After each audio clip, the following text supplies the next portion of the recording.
बिस्मिल्लाहिर्रहमानिर्रहीम। अस्सलाम वालेकुम वरहमतुल्लाहि वबरकातुहू। आ जाए भाई, आ जाए।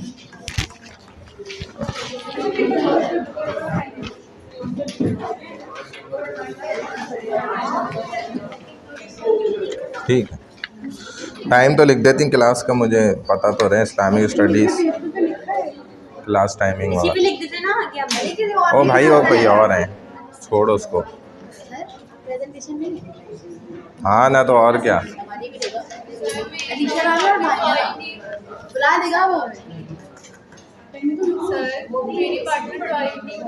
कोई बात नहीं, इसका जवाब तो हम 2 महीने पहले दे चुके हैं।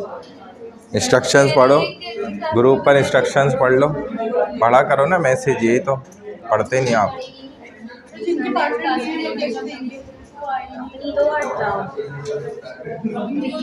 फिर वही सवाल। हाँ, दोबारा तैयारी करो, कुछ थोड़ा बहुत तो करो। ये तो बिल्कुल भी नहीं आपने तैयारी की ना, मुझे अंदाज़ा हो रहा था वहीं पे देख कर तर्जुमा पढ़ लेते, पता नहीं ऐसे ही कुछ था। तैयारी करो थोड़ा सही से, फिर दोबारा दे देना। ऑनलाइन तो है, फिज़िकल दे दें सब तो माशाल्लाह। देखो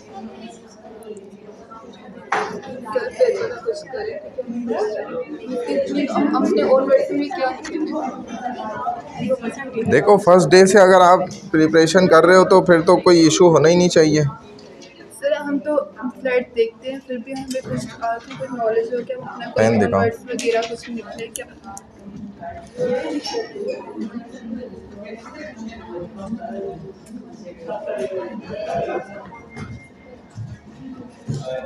ठीक है, एडीपी में भी बात की थी, वो बोल रहे थे कि आप सर से कॉल करें, अच्छा कर दिया ना मैंने, और क्या करूँगा, इससे ज़्यादा क्या करूँगा।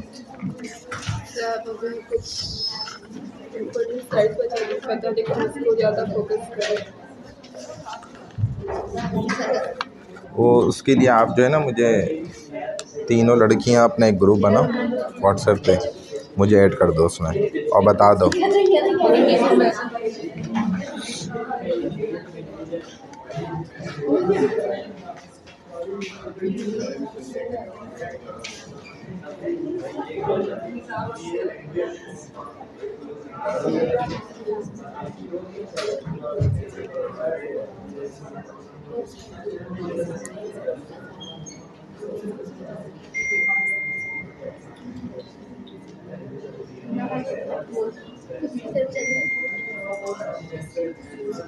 मोबाइल फ़ोन आप बंद कर दें सब।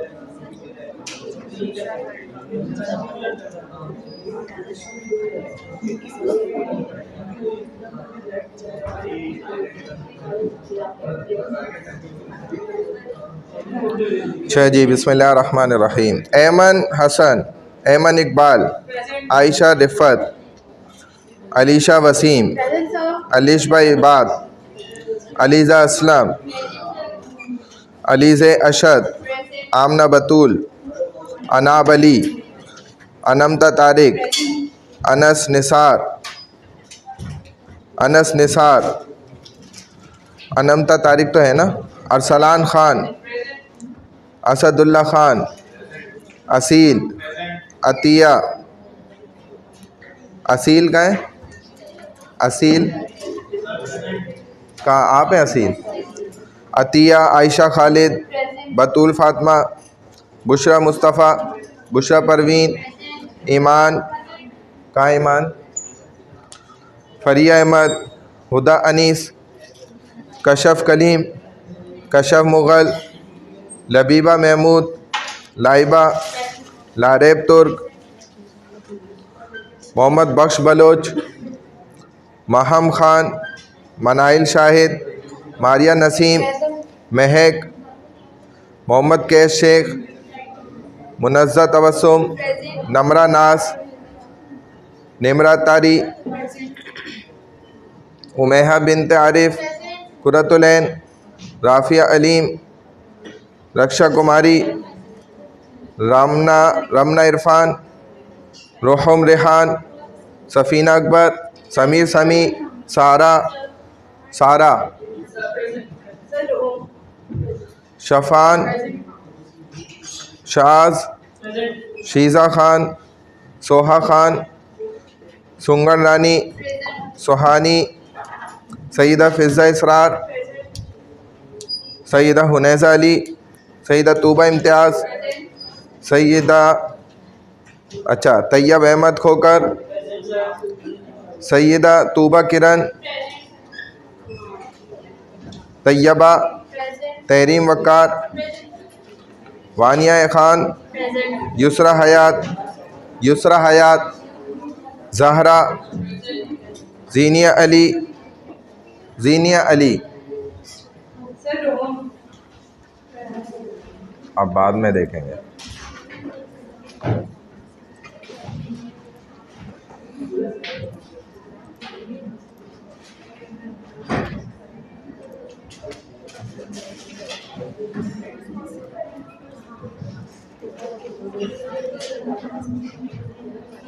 चलें जी, इम्पोर्टेंट इवेंट्स यहाँ से पढ़ना शुरू करें। आगे वाले ही कोई जिसको साफ नज़र आ रहा हो।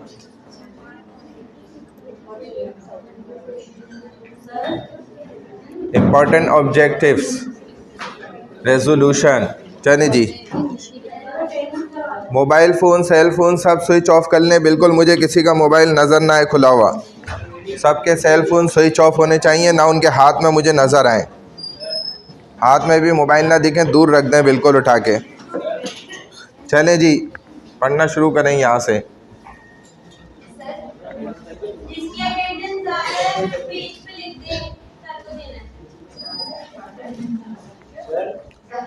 सिर्फ 7 या 8 जिसकी हो, जिसकी 7 या 8 एब्सेंट्स हैं बस वो लिख दें बस।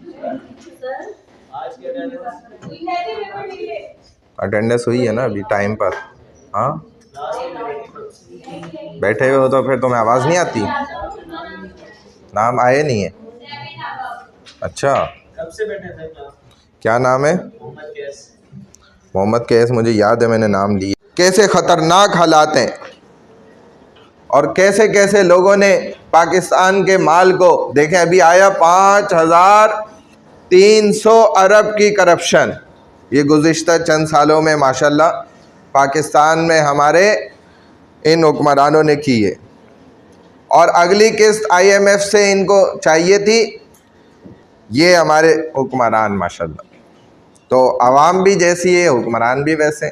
आमालुकुम उम्मालुकुम, नबी अलैहिस्सलातु वस्सलाम ने सच फरमाई हर बात। तो जब तक हम नहीं सुधरेंगे तो ये कहाँ से सुधरेंगे? ये तो हमारे सरों पे आते ही इसी तरह है, वरना इनकी क्या औकात है कि ये इतने बड़े ओहदों पर आके बैठ जाएं। और दीनदार लोगों को दूर रखा हुआ है आप ही के ज़रिए, क्योंकि आपके ज़रिए प्रोटेक्शन लेते हैं। भाई ये दीनदार तबका जो है ना, ये बहुत बुरा होता है। इसको गालियाँ देते रहो क़यामत तक, बस इनको आगे नहीं आने देना कहीं, क्योंकि उनको पता है कि हमारी बिज़नेस, हमारे कारोबार सब ठप कर देंगे ये, क्योंकि इनके अंदर ईमानदारी का बहुत ख़तरनाक होता है बस। ठीक है, तो इसीलिए वो कभी नहीं चाहते कि दीनदार तबका कहीं भी आगे बढ़ के आ जाए। इनको पीछे ही रखो, इनके अंदर बहुत ईमानदारी होती है, इसीलिए इनसे बच कर रहो। हमारा कारोबार ये लोग नहीं चलने देंगे फिर। और ये होता है फिर जब निज़ाम बहुत ज़्यादा ख़राब हो जाता है, फिर अल्लाह ऐसा वक्त ले आते हैं कि फिर वो निज़ाम टूटता है और अच्छे लोग खुद ही आगे बढ़ के आ जाते हैं। और ऐसा दुनिया में आज भी हो रहा है। आप देख लें इर्द गिर्द, अपने बांग्लादेश को भी देख लें क्या हुआ। ये सब कुछ होता है अल्लाह के चाहने से। इंसान नहीं रोक सकता इन चीज़ों को, इंसान के हाथों से निकल जाती हैं चीज़ें, फिर अपनी जान बचा रहा होता है। कल को देखें सदर बन के बैठी हुई थी, लेकिन आज क्या है? फांसी का ऑर्डर है। जिधर पकड़ी गई उधर लटका दो, मार दो इसको, हसीना वाजिद। समझ रहे हैं बात? तो ये अल्लाह के लिए कोई मुश्किल नहीं है ये सब कुछ करना। चले भाई आगे। नीचे था,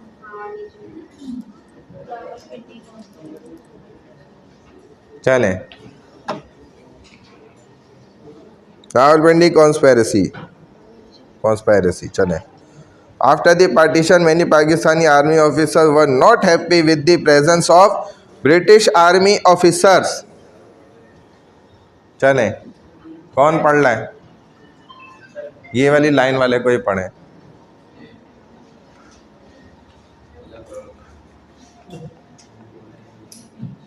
अब नहीं बनना चाहिए, बंद कर दो फ़ौरन। चले ना, पढ़े ना, इस लाइन में से कोई रॉ में से पढ़ लें। हाँ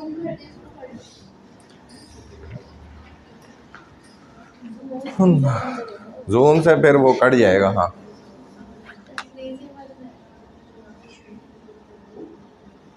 देखते हैं, शायद नीचे आ जाए। चलो। After the partition, many Pakistani army officers were not happy with the presence of British army officers. In January 1951, Sir Douglas Gracie, the British C of the Pakistan Army, was replaced with General Ayub Khan.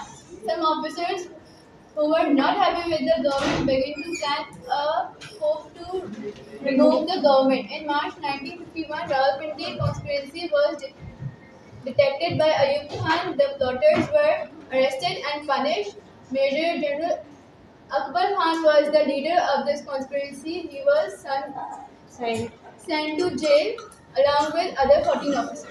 Rawalpindi साजिश जो हुई तकसीम के एतबार से ना, तकसीम के बाद हुआ ये था कि अभी भी बहुत से ब्रिटिश अफसरान जो थे वो फ़ौज के अफसरान बने हुए थे, उन ऊंची पोस्टों पर वो मौजूद थे, लेकिन मुस्लिम जो अफसरान थे उनको ये बात बुरी लगती थी, वो इसको बर्दाश्त नहीं करते थे। अच्छा जाए, हाँ किसी को पर्ची दे जाए। तो उनको ये चीज़ पसंद नहीं थी बिल्कुल भी, और वो चाहते थे कि किसी तरीके से कोई भी बदमग़ज़ी फैलाई जाए और इनको हटाया भी जाए।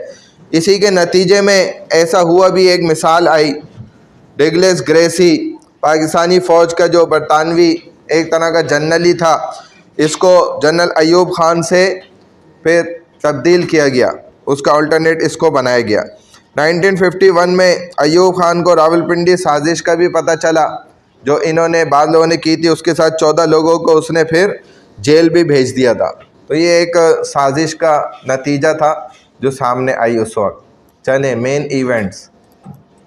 नेक्स्ट कौन है लड़की? इसी रॉ से कोई पढ़ लें, सेकंड रॉ से। Economic crisis. हाँ भाई पढ़ लो कोई भाई तुम में से। इन 1950 से, हाँ। In 1950, a planning commission was established with an object of promoting economic growth in Pakistan. The planning commission launched a 6-year plan which covered agriculture, industry and mining, transport and communication and social uplift scheme. In 1953, a planning board was set up which initiated a 5-year plan in 1956 to follow on the 6-year plan. These schemes were responsible in accelerating economic development in Pakistan. In 1952, a major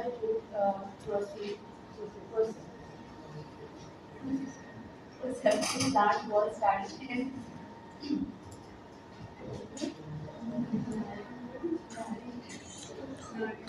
ये असल में अब जो main events हैं economical wise भी पाकिस्तान चूँकि वजूद में आ चुका था, एक निज़ाम देखा जाए फ़ौजी वो बन चुका था, चंद साजिशें भी हो चुकी थी, उसको भी साफ़ किया जा रहा था, और पाकिस्तान को आगे बढ़ाने के लिए बहुत से इक़दामात किए जा रहे थे, बहुत से कदम उठाए जा रहे थे ताकि पाकिस्तान एक अपनी मईशत के अंदर मजबूत बन जाए।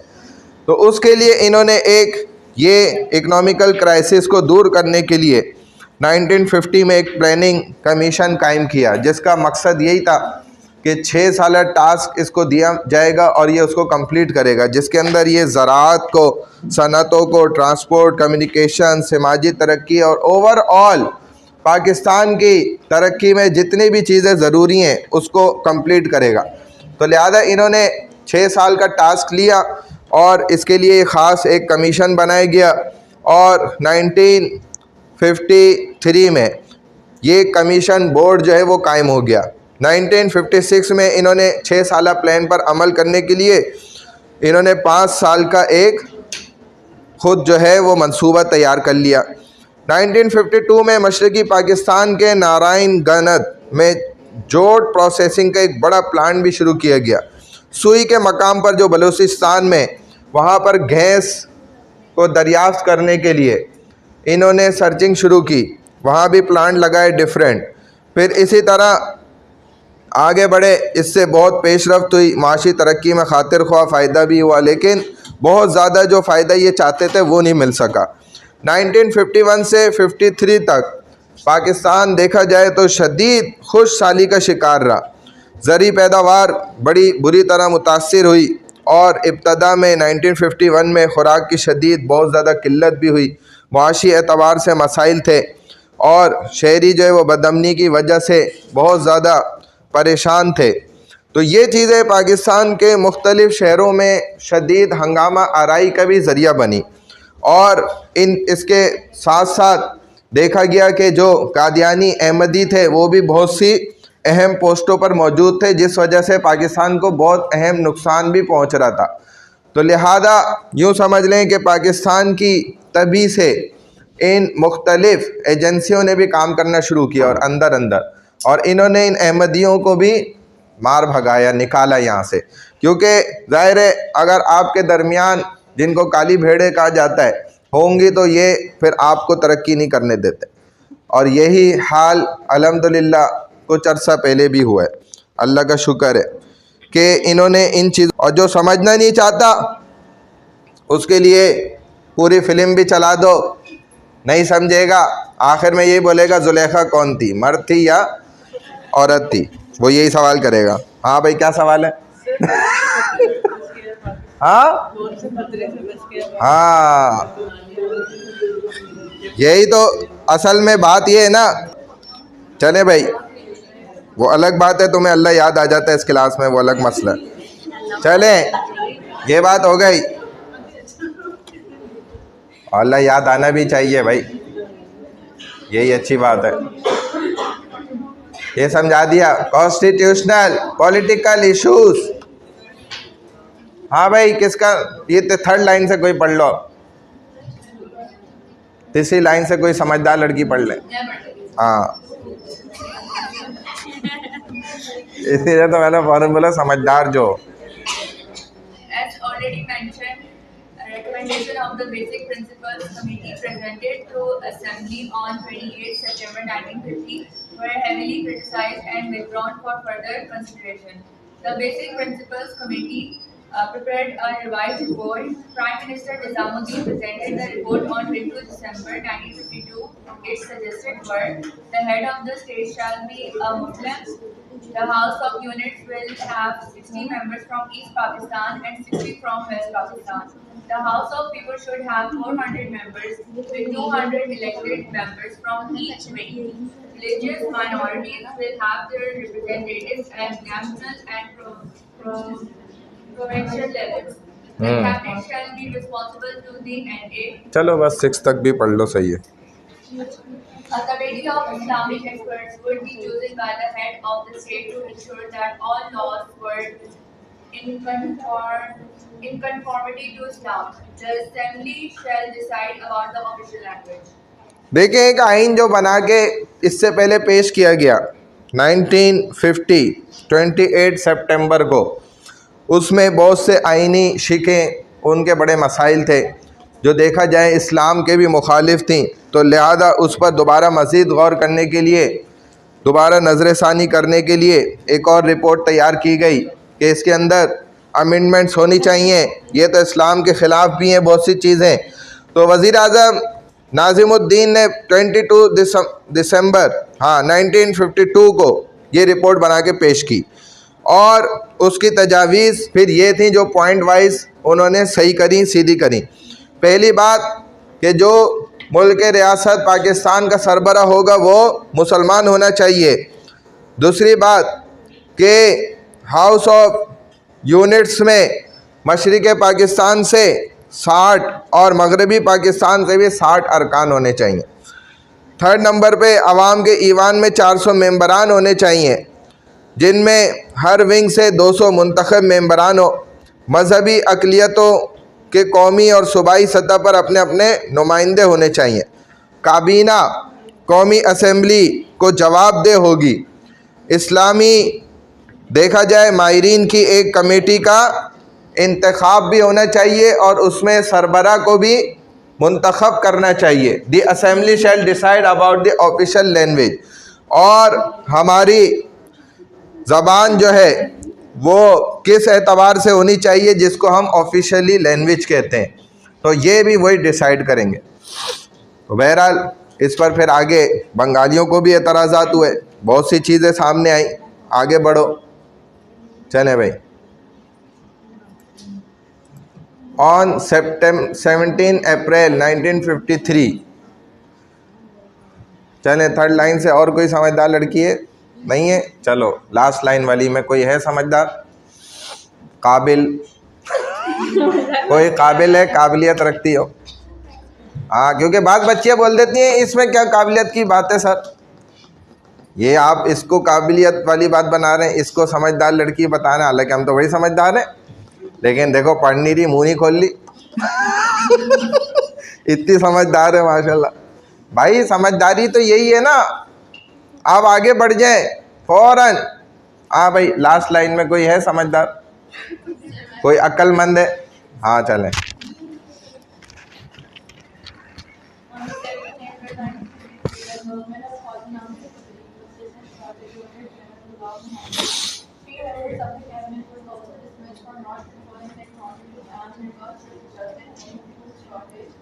The government of Southern Afghanistan was dismissed despite the fact that the majority of the parliament, Ghulam Muhammad appointed Muhammad Ali Bogra to Pakistan as ambassador of the Union as prime minister while assistant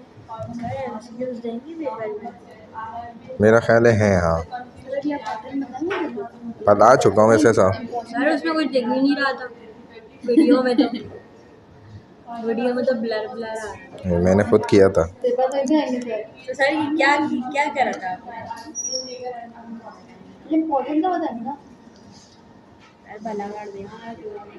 अच्छा भाई, 17 अप्रैल 1953 को ख्वाजा नाजिमुद्दीन की हुकूमत को governor general ग़ुलाम मोहम्मद ने बरतरफ कर दिया, क्योंकि ये इनके मुताबिक क्या हो गई, इनकी हुकूमत नकारा हो गई। अगरचे इनकी अक्सरियत थी काबीना के अंदर भी, इनकी वोटिंग मेजॉरिटी के अंदर थी जो जीते थे, लेकिन इन्होंने कहा कि आप मईशत को दोबारा अपने पैरों पे खड़ा करने में नाकाम हो गए और आप निज़ाम को उस तरीके से आगे नहीं बढ़ा सके जिस तरीके का टास्क आपको दिया गया था।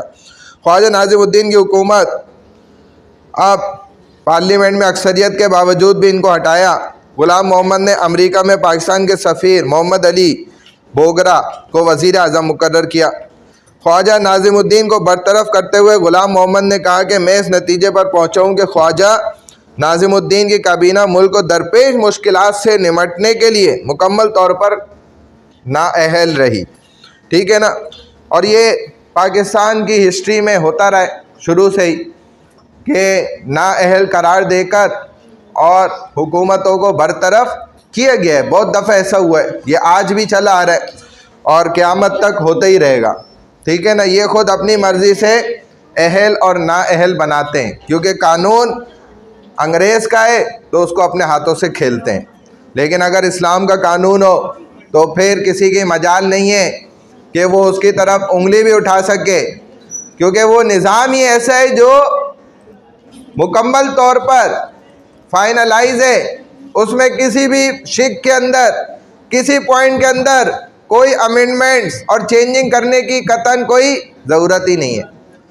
कुरान का निज़ाम ऐसा है, मुसलमान का शरीयत का निज़ाम बिल्कुल स्ट्रेट फॉरवर्ड है, उसके अंदर कोई एक हर्फ की भी चेंजिंग नहीं कर सकता, और अगर करने की कोशिश करता है तो उसको सीधा कर दिया जाता है। बिल्कुल बात समझ गए? तो ये अंग्रेज़ों का और फरंगियों का और इंसानों का अपने हाथ का बनाया हुआ कानून है। ये पीछे बच्ची क्या कर दी उसको देखना, हाँ ये बैग के और उसके बिल्कुल पीछे मोर्चा बना के माशाल्लाह। हाँ, अब तुमने पीना तो अब शुरू किया, इससे पहले आप क्या कर रही थी? बिल्कुल नीचे झुककर आप ऐसे माशाल्लाह मसरूफ़ हुई हुई हैं, अपना ही बिज़नेस आपने लगाया हुआ है वहाँ, अपनी 1.5 इंच की मस्जिद बना ली है। बोलते हैं ना 1.5 इंच की मस्जिद, आ जाओ भाई। तो 1.5 इंच की मस्जिद भी बनाना कोई गुनाह का काम थोड़ी है भाई, लेकिन हमारे यहाँ ऐसे ही मशहूर किया गया है कि अपनी 1.5 इंच की मस्जिद बनाइए। तुम 1 इंच की बना के दिखाओ। अल्लाह तौफीक ही नहीं देते किसी को मस्जिद बनाने की। कितने पैसे वाले और अमीर ज़ादे लोग गुजर गए, लेकिन अल्लाह ने उनको तौफीक ही नहीं दी, क्योंकि उनकी हरकतें ऐसी हैं ना, उनका माल गलत है। तो अल्लाह अगरचे हालांकि वो चाहें तो हज़ारों मस्जिदें बना दे, लेकिन एक भी अल्लाह उनको नहीं बनाने देता। ये अल्लाह का कमाल है, कमाल सिफत। और अल्लाह ने अपने प्यारे लोगों से अपने घर कैसे तैयार कराए माशाल्लाह। देखें आप, हज़रत आदम अलैहिस्सलाम ने किया, इब्राहीम अलैहिस्सलाम ने किया, जो बड़े वाक़यात में है ना, 4 से 5 दफ़ा जो बिना हुई बैतुल्ला काबतुल्ला की। तो अल्लाह ने, मीटिंग नहीं ख़त्म हो रही, लंबी है, 2 घंटे बाद होगी ख़त्म, जब क्लास ख़त्म होगी। तो कैसे अल्लाह ने, देखे बेयारो मददगार है, लेकिन उनके हाथों से अल्लाह ने काबतुल्ला को खड़ा करवा दिया। और इधर बिलीनियर लोग हैं, लेकिन अल्लाह उनको तौफीक ही नहीं देते। ये अल्लाह की तरफ से मिलती है, नहीं बना सकते मस्जिद, कितनी कोशिश कर लें, और की भी बाज़ों ने, लेकिन अल्हम्दुलिल्लाह अल्लाह ने उनसे बचा के रखा। शुक्र है अल्लाह का, लाख लाख। बहरहाल ये बात हो गई ना, क्या बताया मैंने इसमें? हाँ, अटेंडेंस को छोड़ो, हो गई attendance. Important events, 1 unit scheme. अच्छा भाई, और कोई है समझदार लास्ट लाइन में पढ़ना चाह रही हो? पढ़ लो। 1 यूनिट स्कीम पढ़ लिया था, ये नहीं पढ़ा ना? ये कौन पढ़ना चाह रही है? कोई समझदार नहीं है, कोई अक्लमंद, होशियार, चालाक, कुछ भी नहीं है, सब गई गुजरी है। कोई एक तो होगी भाई, कोई तो गलती से निकल आओ। चलो भाई, उस वाली लास्ट लाइन में कोई, हाँ चलो भाई। One young scheme was meant to merge the 4 provinces of West Pakistan and 10 principal states into one unified province of West Pakistan. It was first proposed by Muhammad Ali Gupta in November 1954. Muhammad Ali Gupta announced in 1954 that all areas of West Pakistan met with ऐसी area में वैसी निकल तो हो गई तो इसलिए भी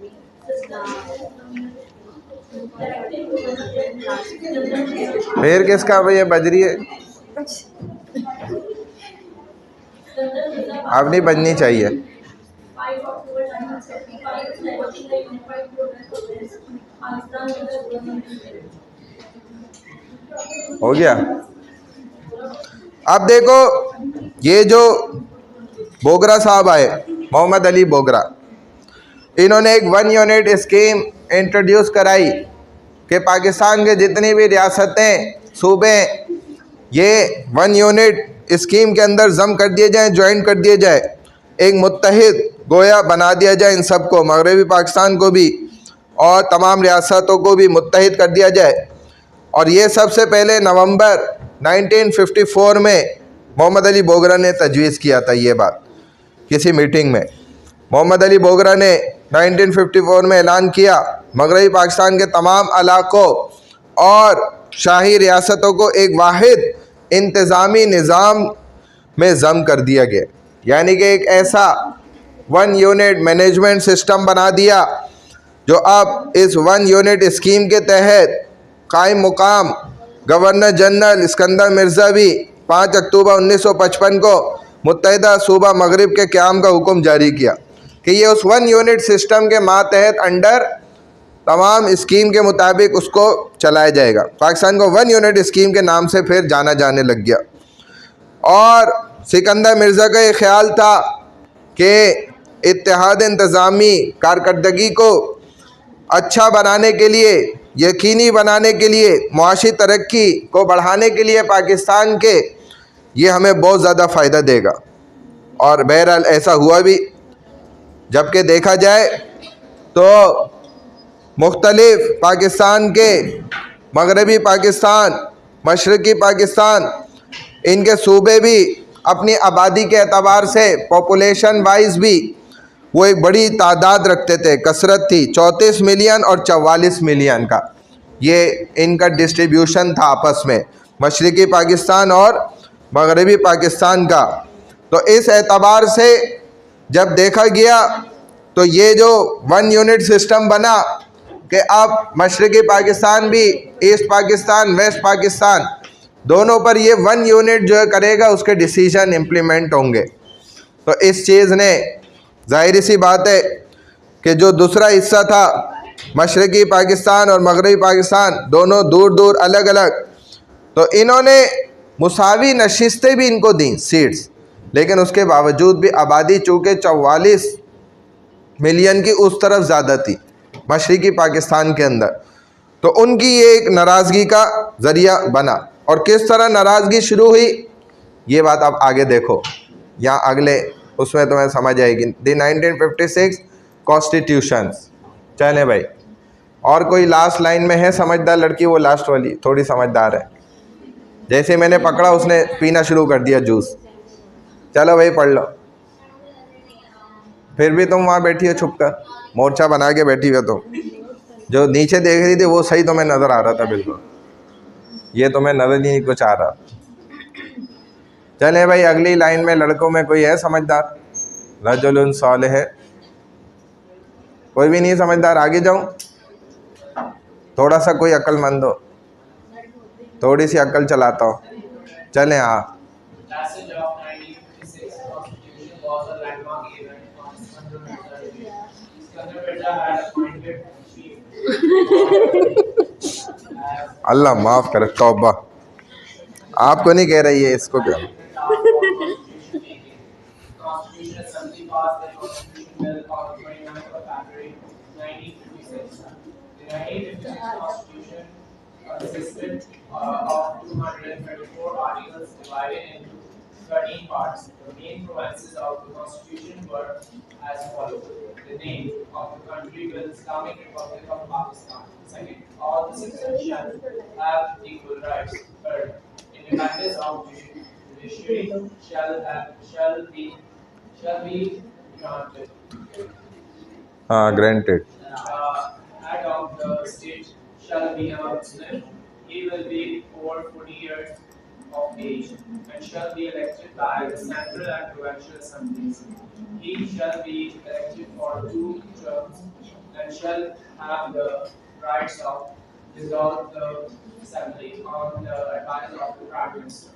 The President shall appoint the Prime Minister and cabinet members from amongst the member of the National Assembly.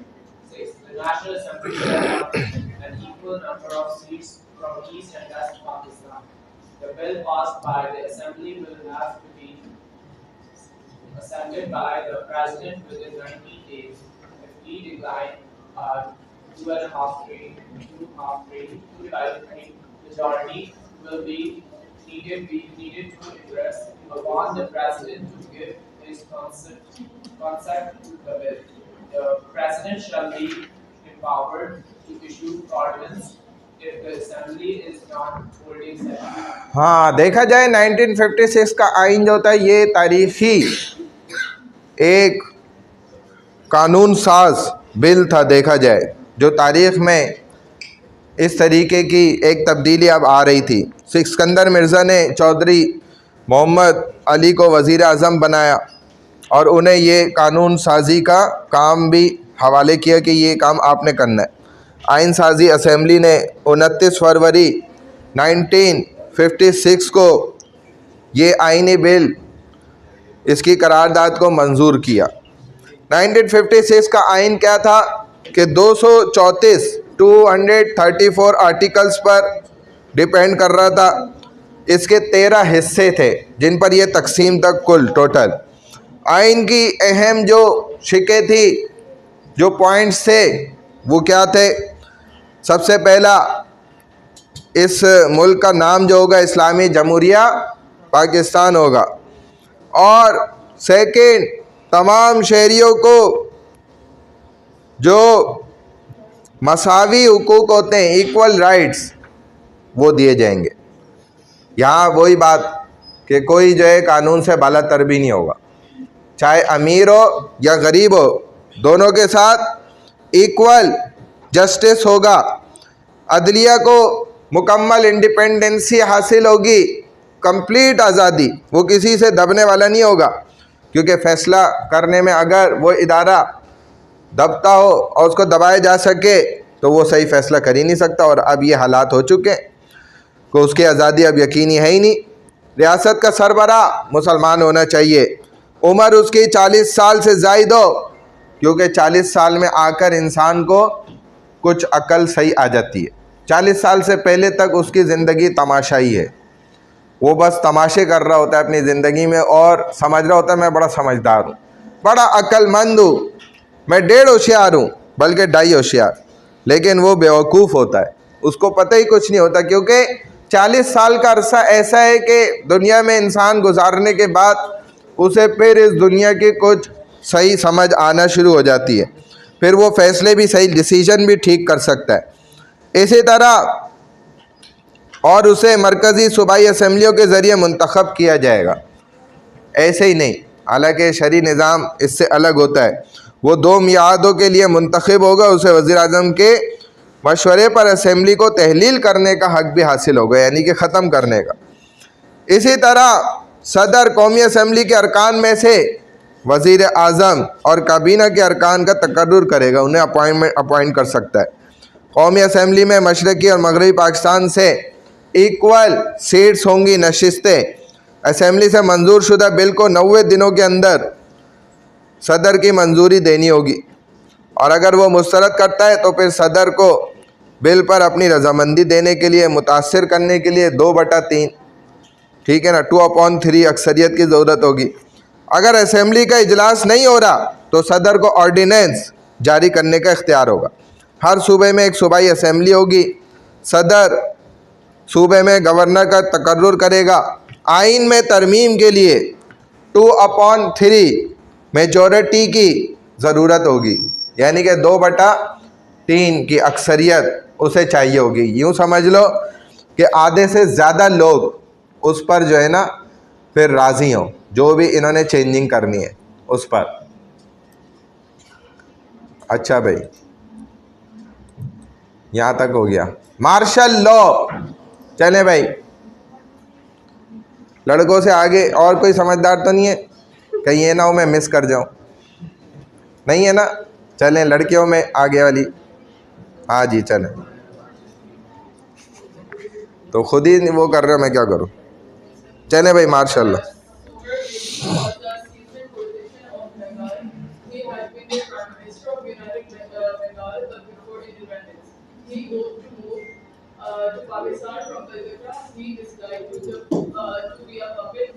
Mobile बंद कर दो। He wanted to assert some control over governmental machinery, but the constitution only gave enormous authority to the president. He pressed hard on Mirza to allow him some degree of authority. The tug of war between Mirza and Suhrawardy resulted in dividing the political forces of the country, and the all Pakistan Muslim League was reduced to a small group unpopular with the masses. Suhrawardy was replaced by Ibrahim Ismail Chandigarh, who was a stranger in the political circles. His government consisted of politicians with differing views, who could see eye to eye with each on major issues like one unit scheme. हाँ जी चलें। Martial law, Suhrawardi Bengal के एक तजुर्बेकार सियासतदान रह चुके थे। अब क्या हुआ कि वो आज़ादी से पहले मुत्तहिदा बंगाल के वज़ीर-ए-आज़म भी रह चुके थे। इन्होंने कलकत्ता से पाकिस्तान आने का इंतखाब किया, लेकिन ये कठपुतली वज़ीर-ए-आज़म बनना पसंद नहीं करते थे। हुकूमती मशीनरी पर कुछ कंट्रोल भी चाहते थे, लेकिन इन्होंने देखा यहाँ जो निज़ाम है उसके मुताबिक सदर के पास भी बड़े इख्तियारात है, तो उसको इन्होंने ज़ोर डाला, मजबूर किया कि मुझे आप ये कुछ इख्तियारात ऐसे दे दें ताकि मैं खुलकर जो है ना काम कर सकूं। सियासी क़ुव्वतों को भी ये अपने बढ़ाना चाहते थे, लेकिन इसी आपस की लड़ाई में वो तकसीम हुई। ऑल पाकिस्तान मुस्लिम लीग भी देखा जाए एक छोटे ग्रुप में ही बंद होकर गोया रह गई थी। और फिर इनकी जगह सहारवर्दी की जगह इब्राहिम इस्माइल चंद्रीगर को जो है इन्होंने फिर उनको मुंतखब किया, उनको हटा दिया, जो सियासी हलकों में एक अजनबी से इंसान थे। और इनकी हुकूमत मुख्तलिफ नज़रियात के ऊपर चल रही थी। उस वक्त फ़िरोज़ ख़ान नून को पाकिस्तान का तीसरा वज़ीर आज़म मुकर्रर किया गया। वो पंजाब के ज़मींदार थे एक बड़े। अब सियासी हलकों से ताल्लुक़ रखने वाले, मुख्तलिफ सियासी नज़रियात रखने वाले अरकान भी इनके पास थे। नून ने बड़ी काबीना का तकर्रुर करके अफरा तफरी के हालात पर काबू पाने की बड़ी कोशिश की। उनकी काबीना ने कौमी असम्बली में 80 में से 26 अरकान उनके मुंतखब हुए। मुख्तलिफ सियासी जमातों से ताल्लुक़ रखने वाले काबीना के अरकान देखा जाए उनके ख़यालात एक दूसरे से बिल्कुल जुदा थे, मुतज़ाद थे। अब मुल्क को एक बड़े हसास देखा जाए तो हालात का इस वक्त सामना करना पड़ रहा था।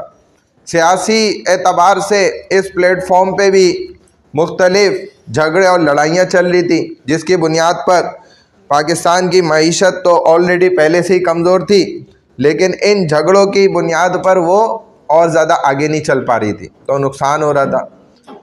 इसी नुकसान का खमियाजा जो है वो फिर पाकिस्तान को भुगतना भी पड़ा। द एक्यूट रैंगलिंग, यहाँ से पढ़ लो, कोई ये सेकंड लाइन में है समझदार लड़की और नहीं है, फर्स्ट लाइन वाली कोई पढ़ लो। कम समझदार भी पढ़ ले तो मुझे कोई मसला नहीं है, और बिल्कुल समझदार ना हो वो भी पढ़ ले तो मुझे कोई मसला नहीं है। हाँ जी, ये पे तुम्हारी नज़रें नीचे चली गई उधर ही हैं। उधर तो तुम 1 सेकंड देखती हो, लेकिन 50 सेकंड इधर देखती हो। चलो भाई, फर्स्ट रो में से हाँ पढ़ो।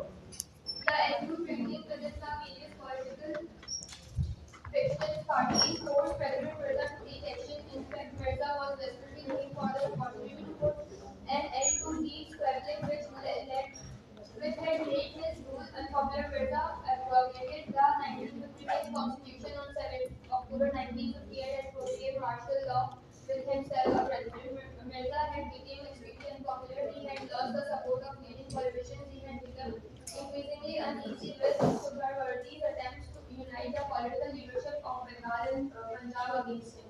He was compelled to take refugee under army wings. Mirza therefore asked the CNC of the army. जब देखो हालात इतने ज़्यादा बिगड़े, मुख्तलिफ सियासी जमातें रहनुमा आपस में सभी लड़ झगड़ लेते, एक के बाद दूसरे की तब्दीली होती जा रही थी, तो इस शदीद लड़ाई ने सदर मिर्ज़ा को एक्शन लेने पे मजबूर किया। और दर हकीकत मिर्ज़ा इस गहरे झगड़े को ख़त्म करना भी चाहते थे, और वो शिद्दत से इस बात के इंतज़ार में भी थे कि ये लड़ाइयाँ इनकी जो है इस कदर बढ़ जाएँ और मुझे मौका मिल जाए। लिहाजा फिर इन्होंने जो ये 1958 7 अक्टूबर को जो आइन था उसको मनसूख कर दिया मिर्ज़ा ने, जो सदर थे, और ख़ुद सदर के तौर पर मार्शल लॉ का भी ऐलान कर दिया। अब इन्होंने बेहद, चूँकि ये तो गैर मकबूल थे सदर का, आप समझते भी हैं इतना कोई रोल नहीं होता, पार्ट है ही नहीं, बहुत से लोगों को पता ही नहीं होता कि इस वक्त भी उनके मुल्क का सदर कौन है। वज़ीर आज़म जो है ना आगे पेश होता है, नज़र भी आ रहा होता है। तो बहरहाल फिर इन्होंने फ़ौज के मुख्तलिफ असर रसूख हासिल करने की भी कोशिश की। चुनांचे मिर्ज़ा ने फ़ौज के CNC से पूछा कि general Ayub Khan chief martial law administrator का चार्ज संभालेंगे। 24 अक्टूबर 1958 को मिर्ज़ा ने अयूब ख़ान को वज़ीर आज़म मुकर्रर किया इक़्तिदार संभालने के लिए, और फ़ौज को भी मदऊ किया। गैर सियासी काबीना का इंतखाब किया गया। अयूब ख़ान इतनी आसानी से सियासी इक़्तिदार के मौके पर बहुत खुश हुए, और उन्होंने तो फ़ौरन झट से जो है इस पोस्ट को अपना लिया, संभाल लिया। 27 अक्टूबर 1958 को मिर्ज़ा को इस्तीफ़ा देने पर मजबूर किया गया और लंदन जिला वतन कर दिया गया, मुल्क से भी निकाल दिया गया, जहां वो बेयाबान में इंतकाल भी कर गए। फ़ौजी हुक्मरानी थी, जिसके बाद दीगर अब तक आप देख रहे हैं कि फ़ौज हमारे पाकिस्तान के अंदरूनी मामलात के अंदर मुदाखलतें करती रहती है। वक्तन फ़वक्तन हमारे सामने ये चीज़ें आती रहती हैं, और जब कुछ मसले मसाइल बढ़ जाते हैं तो मार्शल लॉ नाफिज कर दिया जाता है, ताकि जो है अपनी ताकत का इजहार भी कर दिया जाए वक्त के साथ साथ। तो उनको इस चीज़ से कोई रोक भी नहीं सकता। सदक़ल्लाहुल अज़ीम। चलें भाई, अब बताएं प्रेजेंटेशन के कौन से ग्रुप थे, कहाँ तक प्रेजेंटेशन कंप्लीट हो गई थी?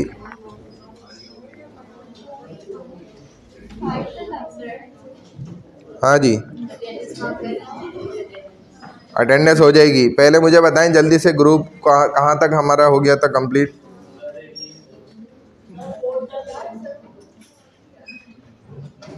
जी, ग्रुप निकालो भाई, ये पीएचटी के कहाँ गया? कितने ग्रुप्स हो गए थे हमारी प्रेजेंटेशन के?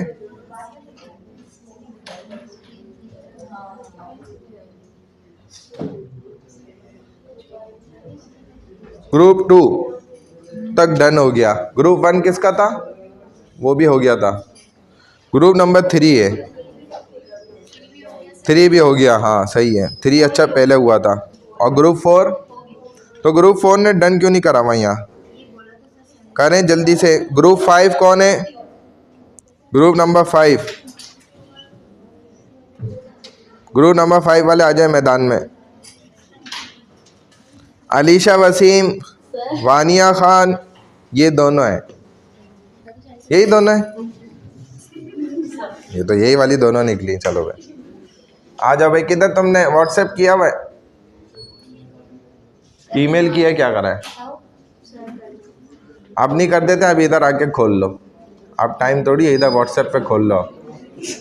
आ जाओ, शाबाश। लंबी और छोटी कुछ नहीं, आप वो या मुझे व्हाट्सएप कर दें जल्दी से।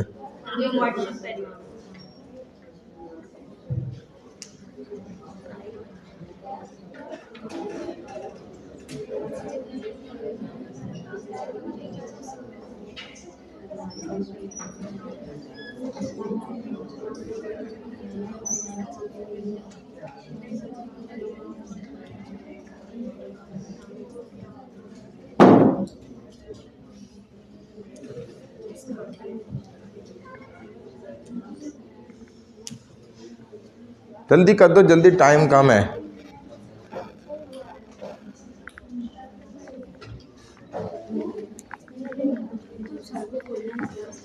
कर दिया, व्हाट्सएप कर दिया।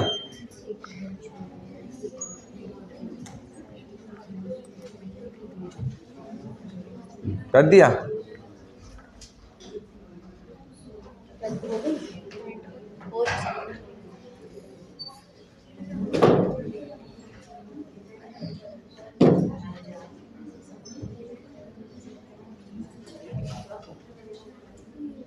भाई इतना टाइम क्यों ले रहे हो?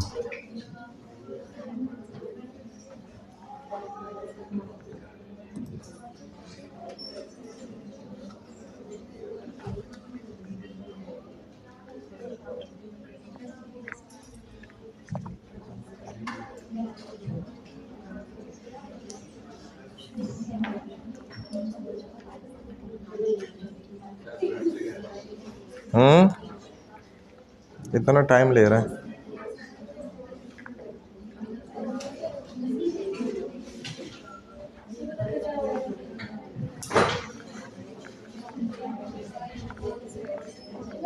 कर दी, व्हाट्सएप आ गई? अच्छा कर दिया।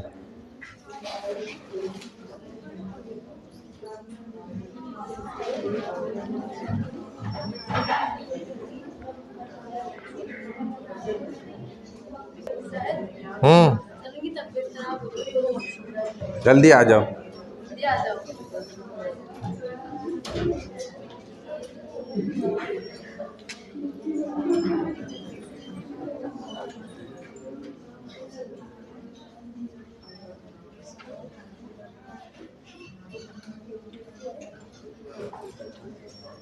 इतना टाइम क्यों लग रहा है इसको? नेट भी सिग्नल सही है। जी जी में डॉक्यूमेंट सबमिट आ गए, जल्दी आ जाओ। ये है हाँ, जी जी।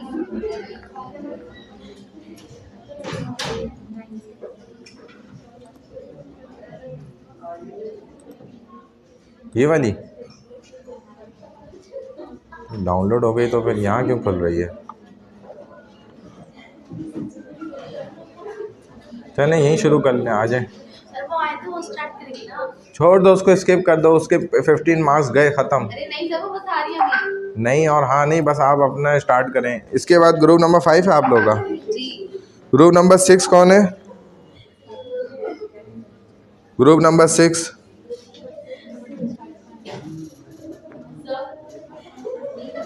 आप लोग हैं?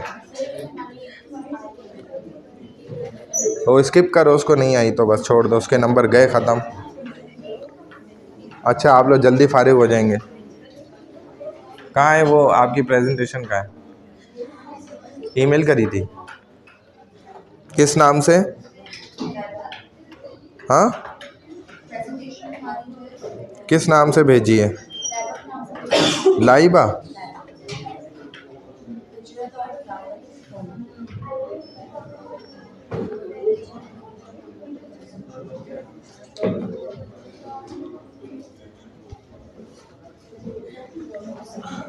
लाइबा नाम से तो आई नहीं थी कोई।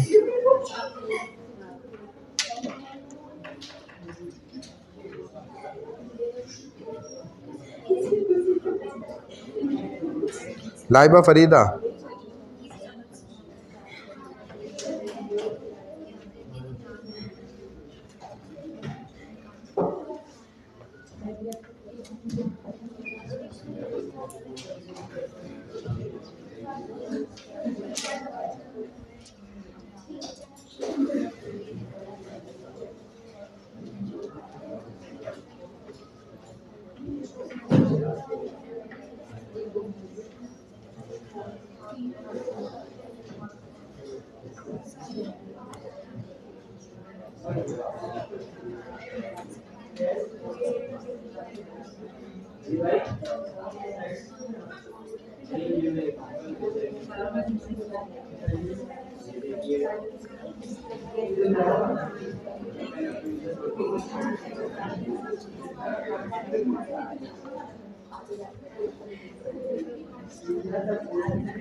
ये अभी भेजी आपने क्या?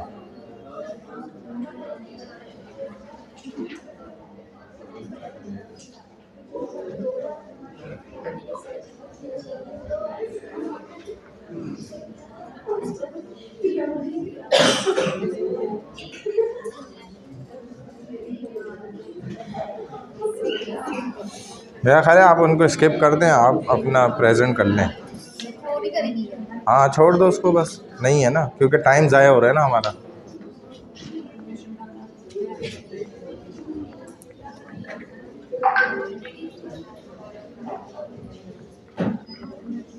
उनका पार्ट छोड़ दो, स्किप कर दो, अपना स्टार्ट करो।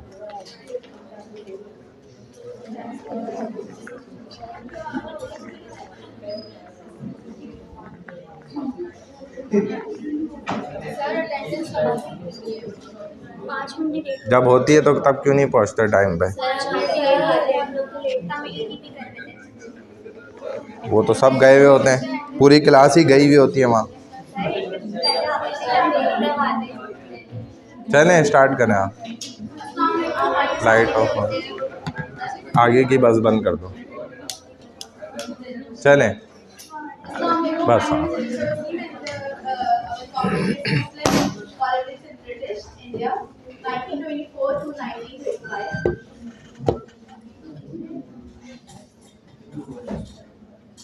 Constitutional struggle. मोबाइल बंद कर दें सब, अब मोबाइल की आपकी कोई ज़रूरत नहीं है। कोई भी मोबाइल ना मुझे ऑन नज़र आए। चलो जाओ शुरू करो। मोबाइल सब बंद कर दें, कोई मोबाइल यूज़ ना करे। चलें शाबाश, बंद कर दें, अंदर रख दें सब मोबाइल।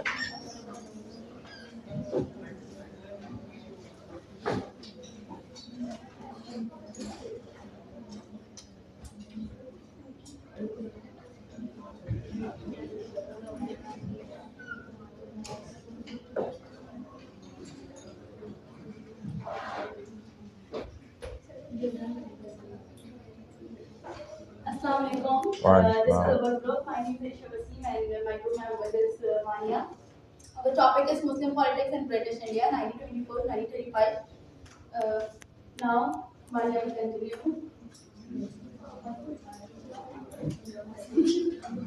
मारिया का दिल ही नहीं कर रहा है आने का।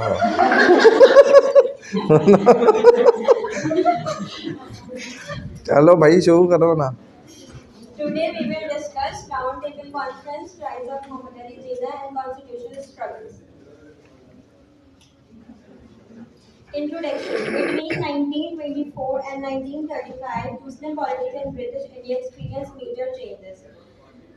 1924 और 1935 के दरमियान मुस्लिम पॉलिटिक्स और इंडिया ने अजीब तरह के जो है वो चेंजेस एक्सपीरियंस किए थे। Litigate marked growing conflictual differences, political negotiations and the rise of new leadership among Muslims. ये चीज़ ग्रो हो रही थी लेकिन डिफरेंट तरीके से, ताकि एक लीडरशिप जो है वो मुस्लिम्स में ग्रो हो सके, राइज हो सके।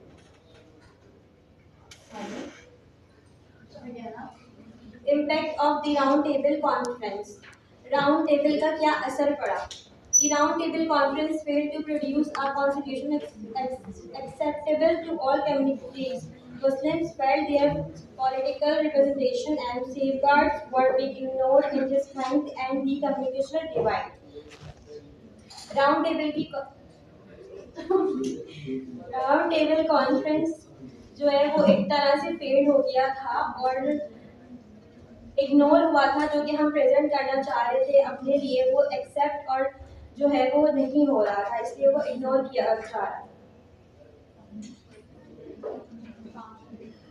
Rise of Muhammad Ali Jinnah. Muhammad Ali Jinnah emerged as a central figure in presenting Muslim demands. उन्होंने बहुत ज़्यादा जो है कोशिशें की मुस्लिम्स की डिमांड्स को जो है वो प्रेजेंट करने के लिए। He worked to unite various Muslim groups and advocate for fair political representation in British India.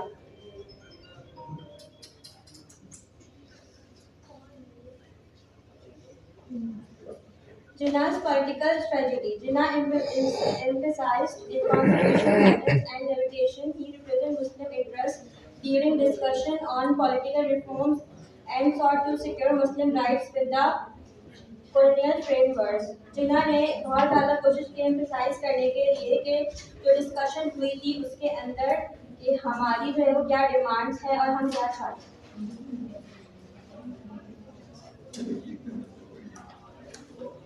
Constitutional struggles. The debate was marked by debates on constitutional reform, minority rights and representation. Muslim demanded separate electors and safeguards for their political and cultural identity. उस time पे जो है मुस्लिम चाह रहे थे उनके पास जो है उनका एक सेपरेट इलेक्टर हो ताकि उनका कल्चर की जो सारी प्रॉब्लम वगैरह वो एक सिक्योर। अब मैं आके ना मोबाइल छीन लूँगा जो यूज़ कर रहे हैं, फिर EDP से लेना वापस। Events of this period transformed Muslim political consciousness. The continued failure to reach compromise with Congress convinced many Muslims that a separate political dynasty was necessary. इसमें जो था जो सारी चीजें वो भी एक था मुस्लिम और इंडिया के दरमियान, तो जो है कोई हल नहीं निकल पा रहा था। कल्चर जो था डिफरेंस था, एजुकेशन का डिफरेंस था, तो उसमें मुस्लिम्स को बहुत जो थी प्रॉब्लम्स फेस करनी पड़ी थी। Towards the idea of Pakistan, this development led the intellectual and political foundation for the future demand for Pakistan. Muslims began to envision an autonomous homeland where they could safeguard their religion, culture and political interests. जब उनके सारी सारी चीजें होने लगी तो मुस्लिम को feel हुआ कि नहीं उनके पास उनकी सेपरेट होमलैंड होनी चाहिए जहाँ वो सेफ हो, जहाँ उनके अपने पॉलिटिकल कल्चर वगैरह हो, जहाँ उनका प्रॉपर फ्यूचर हो और उनको जो है किसी और मसले का सामना करना पड़े। Conclusion: from 1924 to 1935, Muslim politics in British India involved from negotiation within the British system to the idea of an independent Muslim nation. The decade shaped the course of the subcontinent political future. Thank you. चलें, कोई सवाल करना है किसी student ने इनसे? हाँ जी, उनका सवाल है, क्वेश्चन है। सवाल ये था कि जो राउंड टेबल कॉन्फ्रेंस हुई थी, उसकी वजूहत क्या थी कि वो कैंसिल क्यों हुई? क्योंकि उसके अंदर बहुत सारे और भी लोग थे जिनको जो है वो जिन्हें ये डिसीजन में प्रॉब्लम थी और वो इस चीज़ पे राजी नहीं थे कि ये सब कुछ होना चाहिए और इंडिया को लगे और मुस्लिम को इतने ज़्यादा राइट्स दे दिए हैं, इंडिया का नहीं प्रोटेक्ट होना चाहिए उनका सोच, क्योंकि ऐसी बात है एक लीडर अपनी ही कौम के बारे में सोचेगा दूसरे की, उस वजह से वो डिनाई कर रहे थे। Thank you sir. ठीक है भाई, जज़ाक। और किसी को कोई नहीं सवाल करना? चलो,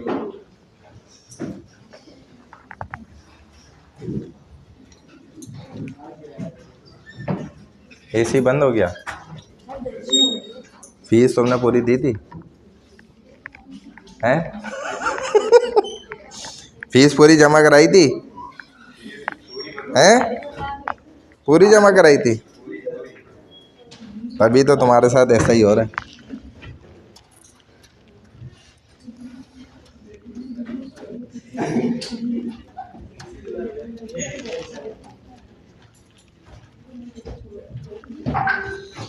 बे भाई,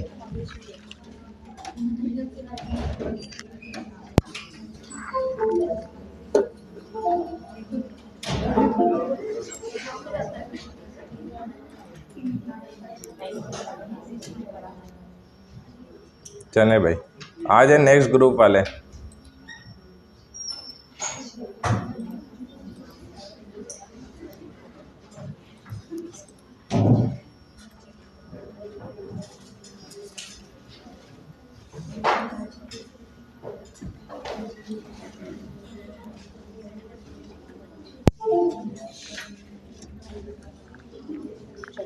आ जाओ।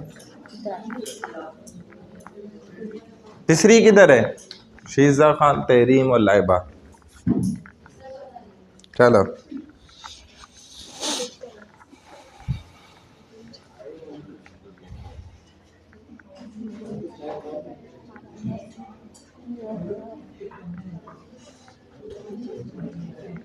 हाँ जी। इसके बाद नेक्स्ट ग्रुप मुझे व्हाट्सएप कर दें उनकी प्रेजेंटेशन। ग्रुप नंबर 6 है ना, 7 है। ग्रुप नंबर 6, 7 कर दें। जी जी, स्टार्ट करें। मेरा नाम तहरीम है और मैं आपके साथ फिलहाल डिस्कस करूँगी। So it was a political campaign which was basically launched by the British Muslims during 1919. उस टाइम पे ये political campaign इसलिए लॉन्च किया गया था क्योंकि जो ओवरऑल जो मुस्लिम वर्ल्ड जो खिलाफत सिस्टम था वो खत्म हो रहा था, जो पैरिटी जो था वो गवर्नमेंट अलाइड हो जाने के बाद ये एक्ट कर सके। तो किसका बज रहा है भाई ये? हैं? वहाँ पे करा हुआ है? क्यों? मेरा तो भाई, मैंने तो उसको एयरप्लेन मूड पे रखा हुआ है कब से। ये किसी और का बज रहा है। मेरे पास तो मैसेज ही नहीं आया कोई।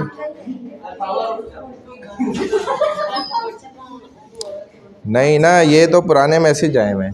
मेरा तो एयरप्लेन मूड पे हुआ है, उस पर ना नेट चलता है ना सिम चलती है। वहाँ से आ रहा है? हाँ तो उधर से आ रहा होगा ना, अब क्या करें। हो तो चलो चलो चलो, स्टार्ट करो।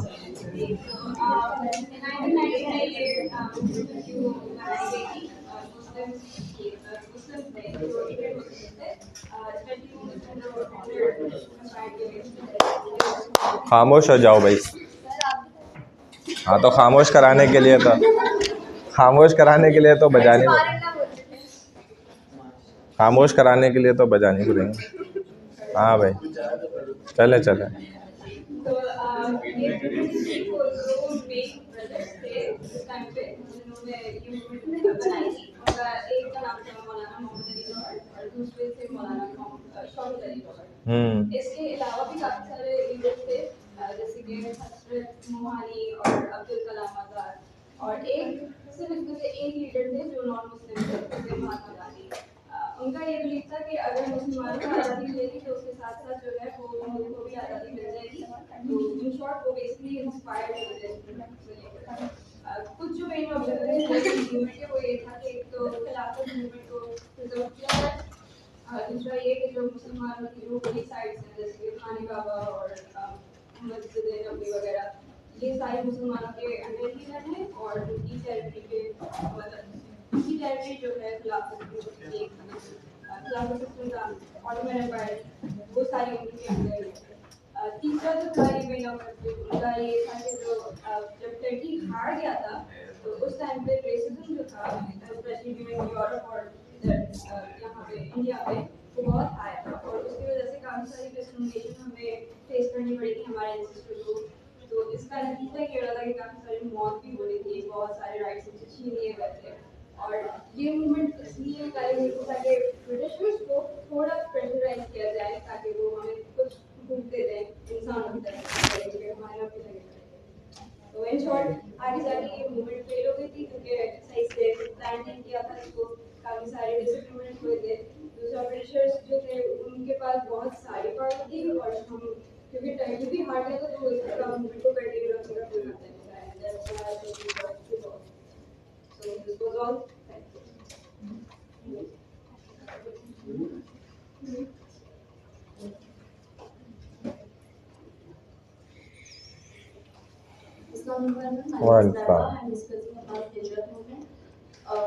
हिजरत मूवमेंट खिलाफत मूवमेंट का एक इम्पॉर्टेंट पार्ट था। जब मौलाना मोहम्मद अली वापस आए थे इंग्लैंड से तो उन्होंने देखा कि मुसलमानों की कंडीशन बहुत बुरी है ब्रिटिश रूल्स की वजह से। उस वक्त एक फतवा भी जारी हुआ था, मौलाना अब्दुल बरी और मौलाना अब्दुल कलाम ने एक फतवा जारी किया था। इन फतवा उन्होंने इंडिया को दारुल हर्ब बोला था, एक ऐसी जगह जहाँ पे इस्लाम बिल्कुल भी महफूज नहीं था। उन्होंने एडवाइस किया मुसलमानों को कि वो कोई ऐसी जगह पर माइग्रेट करें जहाँ पे वो अपने दीन को फ्रीली फॉलो कर सकें। उन्होंने अफगानिस्तान की तरफ माइग्रेट किया, अपना घर अपनी ज़मीन सब कुछ छोड़ के पाकिस्तान में एक्सेप्ट किया, उन्हें जगह ही रहने के लिए। लेकिन जब लोगों की तादाद बढ़ने लगी तो उन लोगों ने भी सपोर्ट करना बंद कर दिया और लोगों को वापस भेजना शुरू कर दिया। जब उन्होंने लोगों को वापस भेजा तो उसमें रास्ते में बहुत से लोगों की डेथ हो गई और जो लोग वापस पहुंचे ना उनका घर था और ना ही रहने की कोई जगह थी, तो उनकी जो जिंदगी वहाँ पे थी वो और मुश्किल हो गई और उनके लीडर्स भी उनको सपोर्ट नहीं कर सकते थे उस वक्त। इसी तरह ये मूवमेंट भी फेल हो गई। Thank you. ठीक है।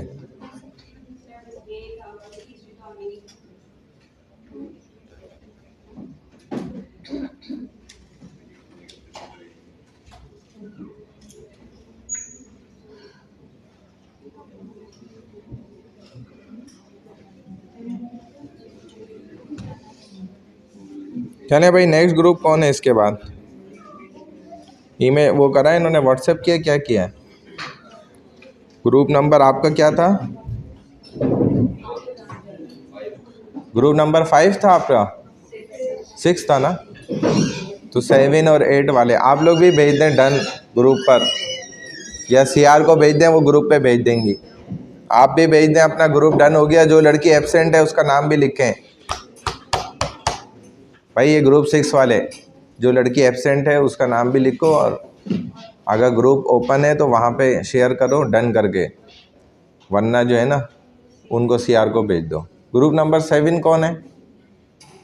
हाँ जी, आप लोग के ग्रुप है, आपको याद नहीं होता आप किस ग्रुप में? Group number 7 Safina Aliza. किधर है सफ़ीना अलीज़ा? आप ही हैं सफ़ीना अलीज़ा? देखो सफ़ीना के साथ आपने खुद अलीज़ा ने भेजा हुआ है मुझे।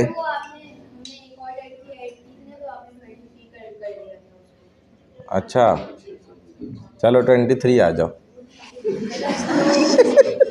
आ जाओ फिर 23 क्या हुआ? हाँ ये बोलो ना, असल बात की तैयारी हमारी प्रिपरेशन नहीं है।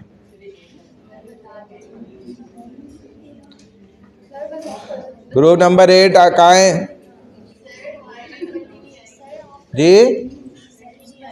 नहीं आई तो वो तो मैं 2 महीने पहले आपको इंस्ट्रक्शन में बता चुका हूँ। जो नहीं आए उसको स्किप करें, उसके मैं नंबर काट दूंगा, ख़त्म। टाइम नहीं है इतना, जल्दी आए।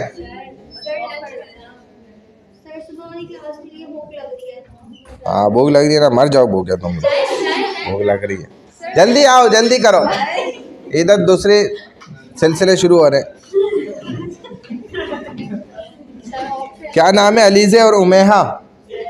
कैसे ओपन करोगी अपनी व्हाट्सएप? देखो ज़रा उधर मेरा आ रहा है या हट गया, चेक करो ज़रा। वो आवाज़ आ रही थी तो मैं नीचे खुला हुआ है, देखो वहाँ। हाँ ये वाला।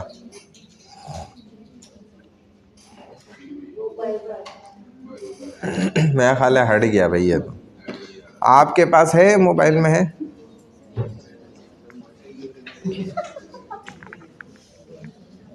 रुक जाओ मैं ओपन करूं दोबारा। पर्सनल उधर भेजा आपने? प्राइवेट में आया ही नहीं अभी तक।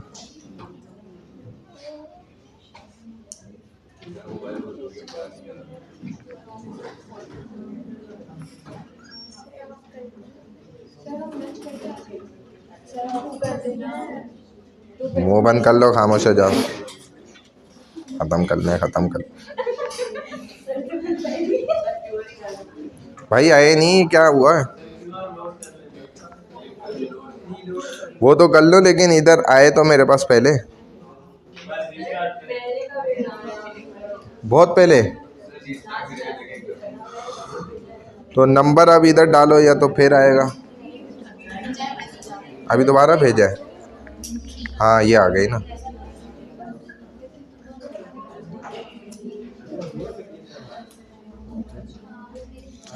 तो भाई 102 MB की क्या बना दी है?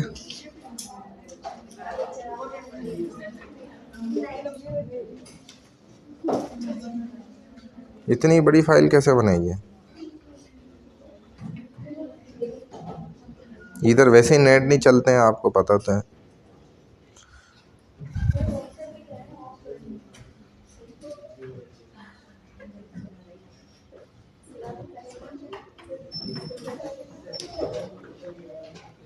और ग्रुप नंबर 8 किसका है? 9 और 10 वाले।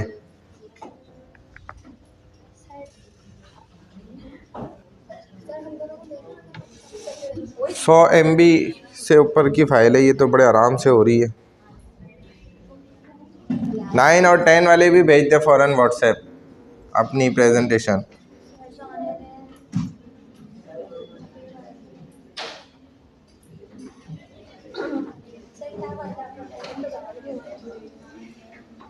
सेकंड हाफ की बेटा एब्सेंट ही होगी। और फर्स्ट हाफ में भी आप लोग आए नहीं थे, आपकी बात अटेंडेंस के टाइम पे नहीं आए हुए थे। नहीं आपकी अपनी खुद जो भी है, मैंने तो टाइम पे ली थी।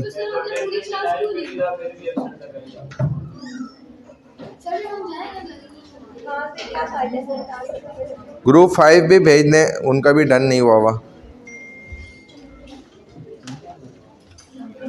ये तो आपकी प्रेजेंटेशन ही डाउनलोड होने में इतना टाइम लग रहा है।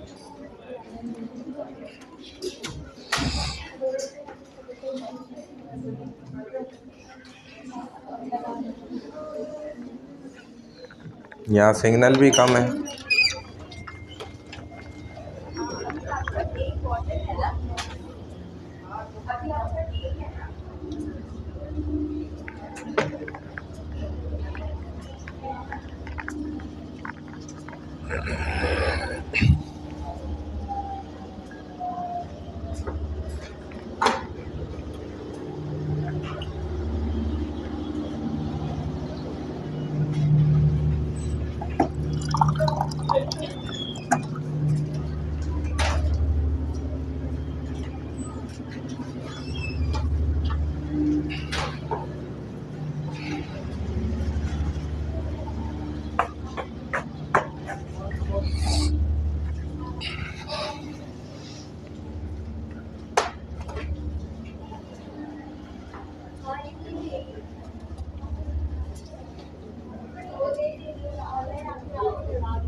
PST presentation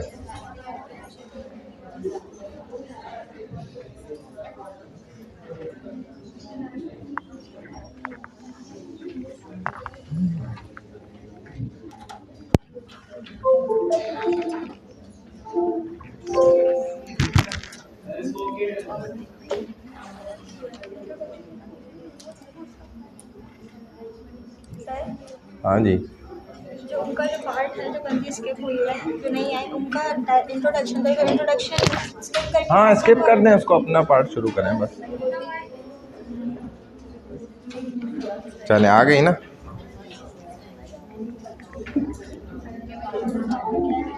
चलें भाई।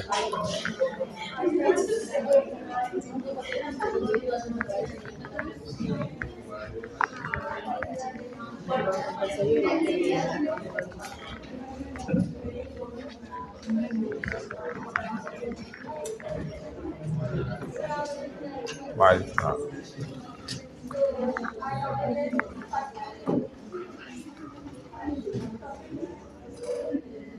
The role of religion in shaping the ideology and the foundation of the Pakistani Islamic State.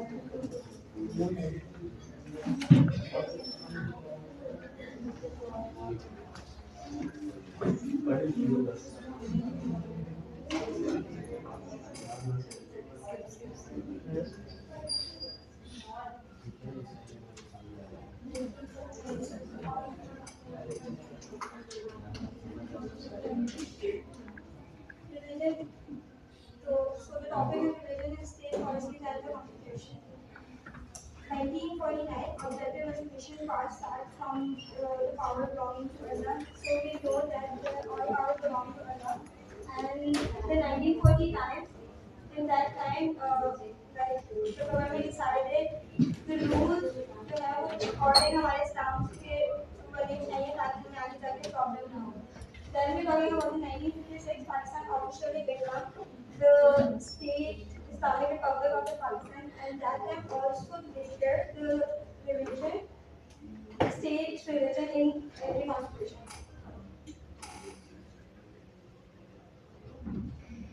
Okay, so the Ziaul plan. Many Islamic steps were taken, including concepts. So the council of the Islamic कौन हुई थी उसमें decide हुआ था कि ये federal code में कि हम लोग गवर्निंग की हेल्प करेंगे ताकि जो है वो हमें प्रॉब्लम ना हो जब रूल्स बनेंगे जैसे कि अभी अगर हम लोग अपने इस्लाम के रूल्स के मुताबिक अगर अपनी गवर्नमेंट अगर हमारी फॉलो करे तो हमें कोई प्रॉब्लम नहीं होगी लेकिन क्योंकि इस चीज़ को इग्नोर कर दिया जाता है तो जल्दी आज का भी तमाम इतनी प्रॉब्लम हुई है हमारी गवर्नमेंट को सो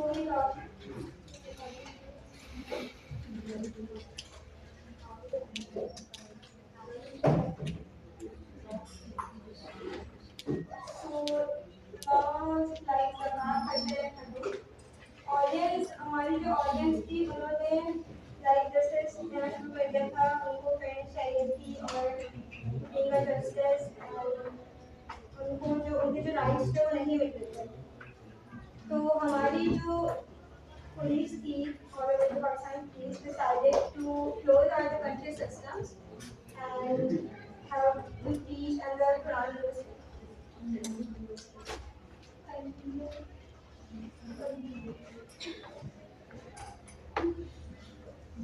So after the objective resolution was passed in 1949, many people were against it. Like according to objective resolution, all the Islamic parties and political parties were based on Islamic laws. So many people created designs and controversies were created, like protecting the minority rights and the religion Islam from their towards enemies. So that's why extremist and terrorism was increased, and due to that, many challenges was faced by the Muslims.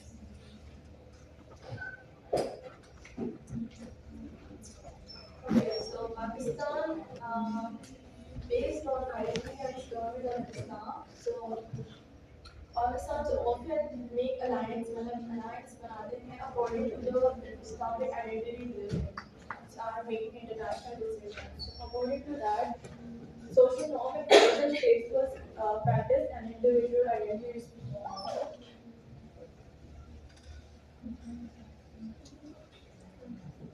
The country's constitution and laws are shaped by Islamic principles, with the objective resolution ensuring Islam as the state religion.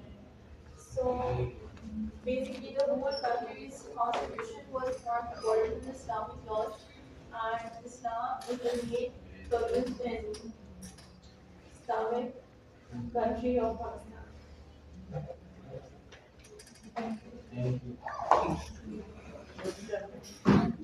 हाँ जी, complete हो गई। अच्छा, ना शुरू होने का पता चला ना कंप्लीट हो। तो अच्छा, आपका टॉपिक क्या था?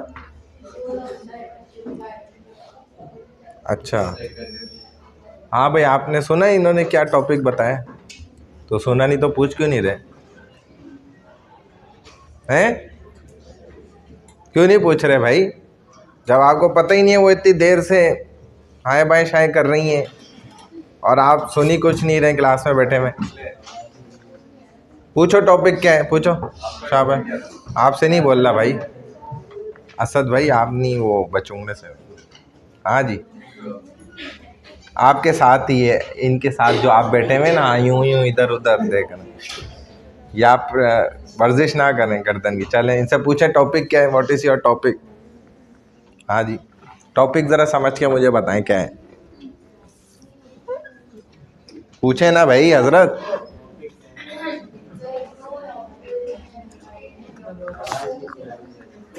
आवाज़ भी नहीं आ रही इसको, देखा, पहले समझ नहीं आ रही थी, अब इसकी आवाज़ भी चली गई।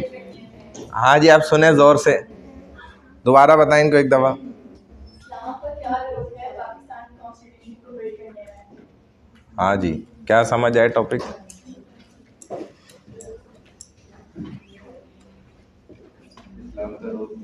अरे भाई, तुमसे पूछ ही नहीं रहा तो तुम्हें क्या हो रहा है? जी भाईजान, क्या टॉपिक बताए? नहीं समझ आया? दोबारा समझाओ, इधर आओ करीब, यहाँ पे इधर आ जाओ। जिनको आप समझा रही है, जब वो समझ ही नहीं रहे बेचारा, उसको समझ ही नहीं आ रही, तो कैसी प्रेजेंटेशन कर रहे हो? हाँ, सुनी बात, अब गौर से सुनो क्या बता रही हैं। इस्लाम का क्या रोल है पाकिस्तान की कॉन्स्टिट्यूशन को बिल्ड करने में? अब अगर तूने पूछा था तो डंडा मार के तुझे समझाएंगे। अब बताओ, हाँ क्या टॉपिक था? हाँ, क्या रोल है बताओ, थोड़ा सा कुछ पॉइंट बताओ। अभी तो इसको टॉपिक इतनी देर से मुश्किल से समझ आए, अभी आगे समझाओ। हाँ भाई, एक दो फ्यू पॉइंट्स इसको समझाओ ज़रा, फिर ये मुझे बताए कैसे इस्लाम के कॉन्स्टिट्यूशंस को इस्लामिक पॉइंट ऑफ व्यू से आगे बढ़ाया जा सकता है, बनाया जा सकता है। हाँ, इनको कुछ पॉइंट्स बताएं ज़रा। जब पाकिस्तान आज़ाद हो गया था तो हमारी जो गवर्नमेंट थी उनको था कि जो गवर्नमेंट बन रही थी, लोगों ने बोला कि उसी तरीके से गवर्नमेंट के रूल्स होने चाहिए जिस तरीके से हमारे इस्लामिक रूल्स हैं, ताकि हमें प्रॉब्लम ना हो। ये पॉइंट समझ आ गया तो यस करो, तो ओके करो, डबले चले आगे। हो गया, चलो आगे एक और बताओ, अभी मैं पूछता हूँ इससे। नहीं नहीं नहीं नहीं, ऐसे तो मुझे समझ ही नहीं आती बेटा, ऐसे तो मैं समझता नहीं इतनी आसानी से। आप दूसरा सेकंड पॉइंट समझाओ। 1949 में ऑब्जेक्टिव रेजोल्यूशन पास हुआ था, जो कि था कि जो अब ये जो मोबाइल जिनका खुला हुआ है, इनके साथ ये मैं शुरू करने वाला हूँ, यही वाला गेम। पॉलिसीज हैं वो अकॉर्डिंग इस्लामिक लॉज, इस्लाम के ऊपर चलेंगी सारी पॉलिसी। बस शॉर्ट में यही हो गया ना, सब कुछ मतलब इस्लाम पे डिपेंड करना चाहिए। कैसे? सब कुछ भी हुआ जैसे अभी डिपेंड कर रहे हो आप, इस्लाम की कोई निशानी नहीं नज़र आ रही, क्या कैसे डिपेंड करें बताओ?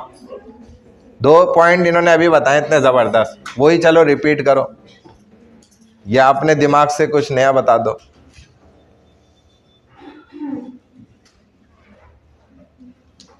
जल्दी बताओ, इतना टाइम नहीं मिलेगा भाई, एग्जाम में भी शॉर्ट टाइम होगा आपके पास। समझाओ, जो पॉइंट इसने समझाया अभी, चलो वही बताओ जल्दी।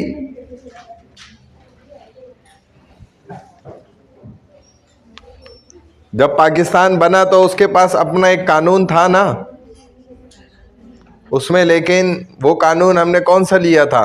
हिंदुस्तान का इंडिया एक्ट जो था 1956, उसको मजबूरन लिया था। और वो चूँकि ब्रिटिश और हिंदू का आपस की मिली भगत से बना हुआ कानून था, और मुसलमान गैर मुस्लिम के कानून पे चलना पसंद ही नहीं करता, कभी भी ये झुकता ही नहीं। अल्लाह ने इसको ऐसा बनाया माशाल्लाह। तो इन्होंने अपने कॉन्स्टिट्यूशंस को क्या करा, फिर उसमें अमेंडमेंट्स करी इस्लामिक शरिया पॉइंट ऑफ व्यू से, और उसको इस्लामी तरीके पे ढाला, चेंजिंग करी। समझ रहे हो बात? ये बेटा आपको ही क्लास में पढ़ाने के लिए आए हैं हम, किसी बाहर की मखलूक को पढ़ाने नहीं आए, ना किसी बाहर की मखलूक को समझाने आए। और ये बताएं कि आप अपनी फ़ीस खुद जमा कराते हैं, खुद अर्न करते हैं, फिर सबमिट करते हैं फ़ीस, या वालिदैन करते हैं? पापा करते हैं, मामू करते हैं ना। तभी तो देखो आपको एहसास ही नहीं है ना। अगर आप खुद कमा रहे होते जैसे हमने किया ना, तो खुद कमा के जमा करा रहे होते, तो तुम्हें फिर एहसास होता। तुम बहुत संजीदगी से, सिर्फ इस एक बच्चे को नहीं कह रहा, मैं सबको कह रहा हूँ, ये जितने मोबाइल में भी लगी हुई हैं इन लड़कियों को भी कह रहा हूँ कि आपको फिर एहसास ही नहीं है कि आप अपनी एक इंटेंशन, तवज्जो को सिर्फ क्लास में रखें और गौर से सुने, समझें कि क्लास में क्या चल रहा है। आपको तो ये फजूल बेकार चीज़ों से जो है ना बाहर ही नहीं दिमाग निकल रहा। आप नेक्स्ट आफ्टर मिड मेरे बग़ैर कहे जो है ना सब अपने मोबाइल इधर आगे रखेंगे, इस रो वाले भी, मैं ऐसा पहले भी करा है, और इस रो वाले यहाँ आगे सब जमा करेंगे। जिसके पास मोबाइल दिखेगा उसी वक्त उसका कार्ड लूँगा, और वो ADP जाने वो जाने, फिर मैं बीच से हट जाऊँगा। क्योंकि ये मोबाइल जो है ना आपकी ज़िंदगी को इसने पहले ही बर्बाद कर दी है, और इस क्लास में और मज़ीद बर्बाद हो रही है आपकी ज़िंदगी।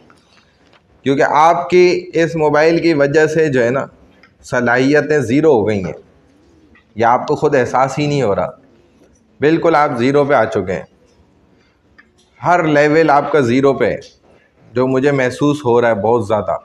मैं कह नहीं रहा था, लेकिन आप मजबूर होकर कह रहा हूँ कि बिल्कुल भी आपके अंदर ये सलाहियत ही बाकी नहीं रही, जो आखिरी सलाहियत होती है ना, सबसे लास्ट स्टेज के टीचर की बात को मान लेने वाली। ये सलाहियत शैतान से भी निकल गई थी, तभी वो शैतान बना है। अगर वो मान लेता तो उसका क्या जा रहा था, एक सजदा तो करना था, सब कर रहे थे। हालांकि ये तो शैतान क्या, शैतान का बड़े से बड़ा भी हो ना, और अगर लाखों का मजमा एक अमल अल्लाह के हुक्म पे कर रहा हो तो वो देखा देखी कर लेगा, वो भी बच्चे कर लेते हैं। तो इतने सारे लोग नमाज पढ़ने सजदे में, बच्चा भी देखा देखी सजदे में चला जाता है, हालांकि उसको कोई किसी बोलता नहीं है, लेकिन वो देखा देखी ना उसकी रविश पर, ये जो उसको मंजर दिख रहा है, एक साथ कितने अनलिमिटेड तादाद में फरिश्ते हैं, अल्लाह ने सबको हुक्म दिया, सब सजदा रेज हो गए। लेकिन इतने बड़े मजमे के बीच में भी देखो शैतान ने इनकार कर दिया, क्योंकि उसके अंदर मानने की जो है ना, एक्सेप्टेंस की जो सलाहियत है ना, सिफत है, ये ख़त्म हो गई। ये लास्ट लेवल होता है बस, इसके बाद समझ लो सब गया आपका। जब आप में मानने की ताकत ख़त्म हो जाए, जो वालिदैन की भी फिर आप नहीं मानेंगे, फिर आप अपनी भी अंदर से नहीं मानेंगे। हैरत की बात कि आपका ज़मीर भी अंदर से चीख रहा होगा, अबे भाई ये क्या कर रहा है, गलत है। आप कहेंगे चुप कर, मैं करूँगा, मेरी मर्ज़ी। हालांकि वो अंदर आपका भी आपको समझा रहा होगा, तब आप उसकी भी मानेंगे ही नहीं, क्योंकि आपके अंदर से मानने की ताकत ही, और जो मानना शुरू कर देता है ना बड़ों की, वो फिर कामयाब होता चला जाता है, और जब नहीं मानता तो वो गया। तो बहरहाल मेरी बातें आपको बहुत सारी, मुझे अंदाज़ा है, मैं आपके अंदर से देख रहा हूँ कि बहुत सी बातें आपको नाराज़ भी कर रही हैं, आपको परेशान भी कर रही हैं, यार ये जान के नहीं छोड़ ले। लेकिन भाई ये तरबियत है, ये बहुत ज़रूरी है, इंपॉर्टेंट है चीज़ें। तो मानने की सिफत जो है ना अपने अंदर पैदा करो भाई, फिर आप सही होना शुरू हो जाएंगे इंशाल्लाह आहिस्ता आहिस्ता। तो ये अब मोबाइल जो है ना बिल्कुल अलाउ ही नहीं करूँगा मैं, नेक्स्ट क्लास से बिल्कुल भी किसी हाल में ही अलाउ नहीं होगा। सबका मोबाइल स्विच ऑफ होके, बंद होके, एक की आवाज़ भी ना आए, और यहाँ सबका मोबाइल जमा होगा इंशाल्लाह। आफ्टर मिड यही होगा, ठीक है। पेपर पैटर्न हर चीज़ अल्हम्दुलिल्लाह बता दी थी आपको, कंप्लीट ओवरऑल सब हो गया। ये ग्रुप नंबर 9 था आपका, 8 था। 9 ग्रुप जो है वो है कुरतुल ऐन, शफ़ान, मारिया, हो गया था। 9 ग्रुप हो गया। भाई देखो, मैं टीचर हूँ, मुझे पता है टाइम आपकी क्लास का क्या है, तो मुझे बताने की ज़रूरत नहीं है, ज़्यादा ओवर एफिशिएंसी दिखाने की कोई ज़रूरत नहीं है क्लास में। ग्रुप नंबर 9 कौन है? 9 ग्रुप पूछ रहा हूँ। शफान कौन है? आप लोग हैं? अच्छा, ग्रुप नंबर 10 असील असद, ये कहाँ है? चलो 17 आ जाओ। हाँ बेटा, 2:15 तक क्लास टाइमिंग है, ठीक है? आपकी इंफॉर्मेशन के लिए मैं आपको गाइड कर रहा हूँ दोबारा। 2:15 तक टाइम है, आप अपने पास चेक कर लिया करें, थोड़ा सा टाइम देख लिया करें। जल्दी आ जाओ। ये असद असील कौन है? असद, असील, शास, ये तीनों मुझे कर दी। व्हाट्सएप कर खोल लो यहाँ पे आके, क्योंकि मेरा नेट का ज़रा मसला है। ईमेल किस नाम से की हुई है? हैं? क्या नाम है? एस, शुरू में वर्ड क्या है? Letters S. S S Mohammad Qais. अच्छा, अभी निकालते हैं, रुको।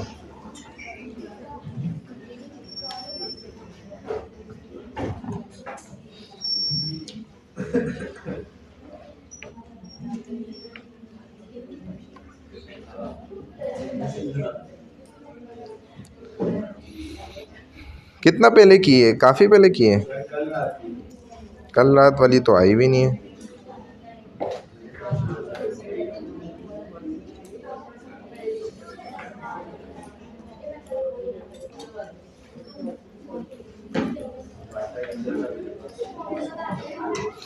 QAIS लिखते हो? केस।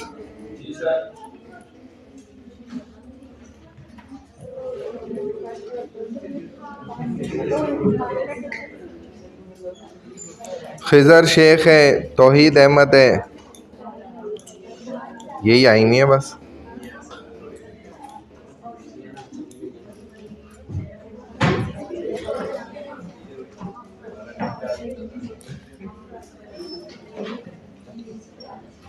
भाई इस रॉ में जो ऐसे स्टूडेंट्स हैं उनकी 7 एब्सेंट्स या 8 एब्सेंट्स हैं, वो इस पे नाम लिख दें। ये जितनों ने अभी तक लिखे हैं ये भी गलत हैं। सिर्फ वानिया ने लिखा 7 एब्सेंट्स हैं, तो ये मैं चेक कर लूँगा। अगर वो दिलचस्पी रखते हैं, पेपर में बैठना चाहते हैं, उनकी 7 या 8 उससे अबव हैं, तो वो सिर्फ नाम इस पर लिख दें, मेहरबानी कर लें, बाकी ना लिखें। और जो बाकी वाले लिख रहे हैं उनकी मैं उतनी एब्सेंट्स कर दूँगा। नहीं आ रहा है यार इसमें तो। अब ये तुम आओ, अपना व्हाट्सएप पे खोलो यहाँ के, जल्दी आ जाओ, जल्दी से।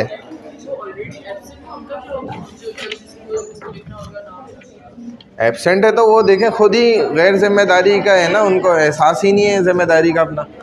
है 7 8 है एब्सेंट, फिर पीछे उस लड़की को दे देना। यहाँ नाम लिखो, यहाँ नहीं लिखो, घुमा क्यों रही है उसको, यहाँ लिखो। बेटा क्लास एंड होगी, सब हो जाएगा, जल्दी करो भाई, टाइम नहीं है। वैसे ये तो क्लास 2 बजे एंड कर रहे थे। जल्दी आ जाओ, जल्दी आ जाओ, टाइम है, क्लास का टाइम है, तो आपको रुकना पड़ेगा।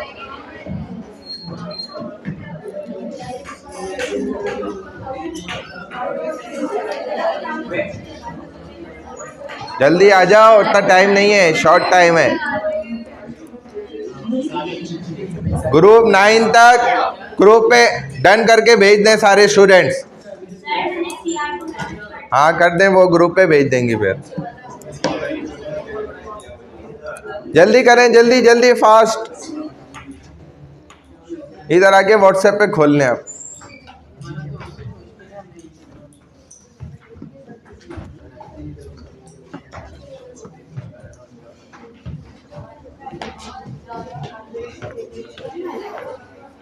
चलो भाई,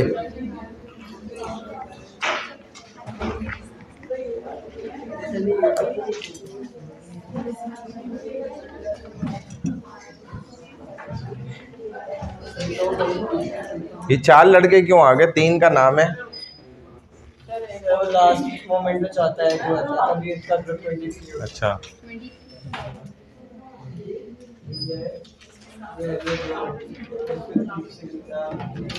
7 या उससे अबव है एब्सेंट, वो सिर्फ लगाएं।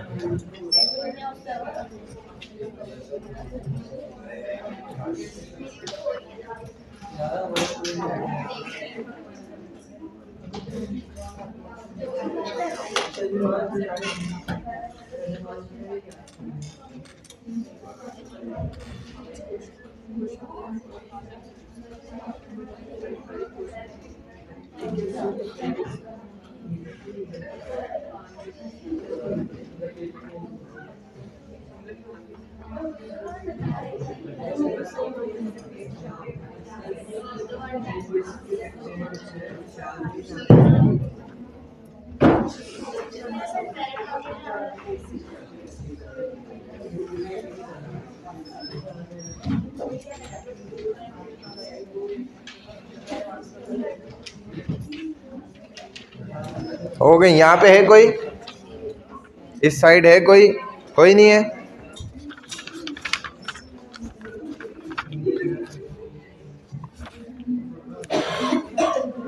पेन देना, पेन दे कोई। चलो मिल गया, सही। वानिया खान।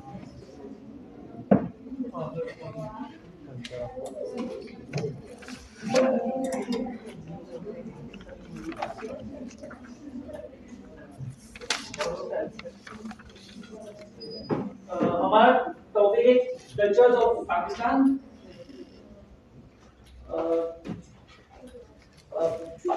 कल्चर का मतलब होता है कि ना अलग अलग आइडियाज, अलग अलग लॉज, कस्टम और बिहेवियर जो ना एक उसमें कंबाइन होके वो बनता है कल्चर। पाकिस्तान का कल्चर है वो अलग अलग है ना, टाइम टू टाइम है ना, बट टाइम के चेंज हुए। जैसे जब इस्लाम आया तो इस्लाम के जो कल्चर थे तो वो आए, फिर जब मुगल आए तो फिर वो वाला जो वो जब है ना जब मुगल आए तो उनका आर्ट आर्किटेक्चर हमारे कल्चर के साथ मैच हुआ था।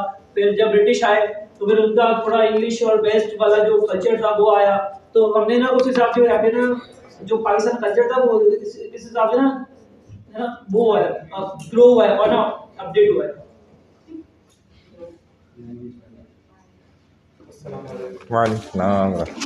तो लैंग्वेज ऑफ पाकिस्तान, जो पाकिस्तान की जो नेशनल लैंग्वेज है वो उर्दू, और उसके हमारा जो आइडेंटिटी शो होती है वो सिंबल यूनिटी, और एक तरह से आइडेंटिटी यही हमारी।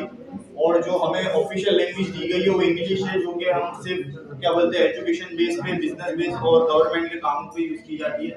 बाकी जो हमारी हेरिटेज और क्या बोलते हैं रिलीजन लैंग्वेजेस है वो हमारे पास पंजाबी, सिंधी, पश्तो, बलूची, सिरैकी, ये सब पाकिस्तान को एक रिफ्लेक्ट करती है और डाइवर्सिटी का एक सिंबल दिखाती है।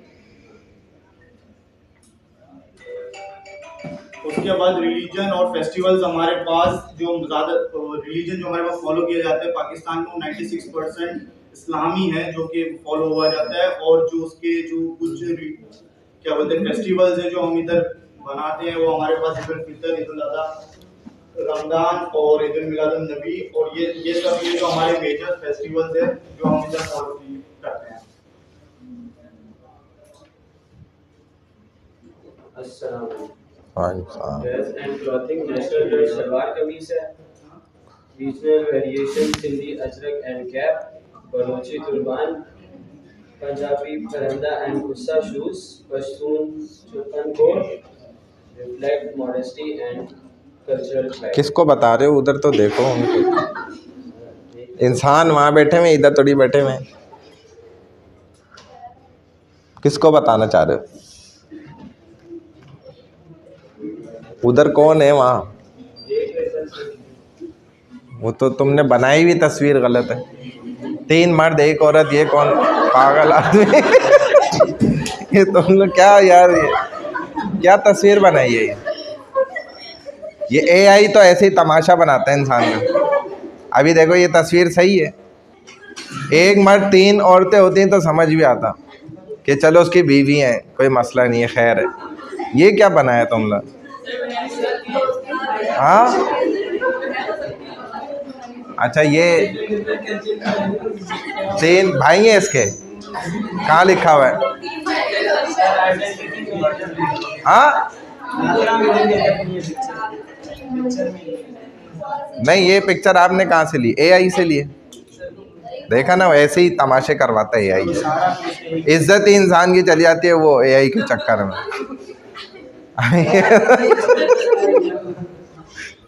अभी ये बताओ, इधर तो नहीं देखो ना यार, इधर तुम पॉइंट्स देख लो, फिर तुम्हें देखना वहां पर है। सर वो हंसा देते हैं। कौन हंसा रहा है इसको? कोई भी नहीं हंस रहा है यहाँ तो। यही तो ज़माना है कि आप हंसतों के बीच से जो है संजीदगी से निकल जाए, सीरियस होकर। इन जैसा बनने की ज़रूरत ही नहीं आपको। वही देखो ना, लड़की हो के नहीं वो हंसी, आप मर्द हो के। उधर उनको देखना है, पॉइंट्स देख लो भले, कोई मसला नहीं है, समझाओ इधर। और ये हाथ आगे खोलो, हाथ बांधो नहीं, मोबाइल को रख दो, रिलैक्स हो जाओ बिल्कुल। हाँ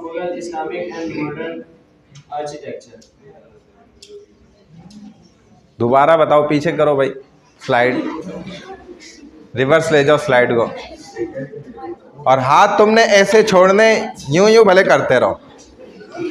ये आपका, ये आपको रिलैक्स रखेगा, भले ये करते रहो, इससे रिलैक्स रहोगे। चलो अब यहाँ से फिर बताओ,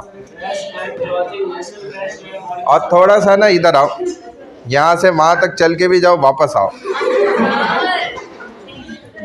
फिर देखो तुम में से कैसे जो है ना खौफ निकल जाएगा। जाओ जाओ, बोलते हुए जाओ वहाँ तक।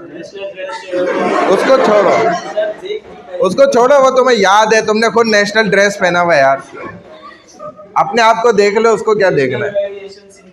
इधर तो चीज भी देखने वाली नहीं बनाई तुमने।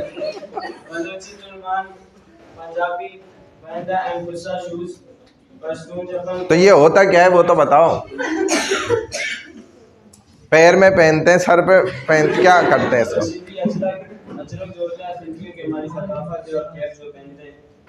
सर ढाकते हैं।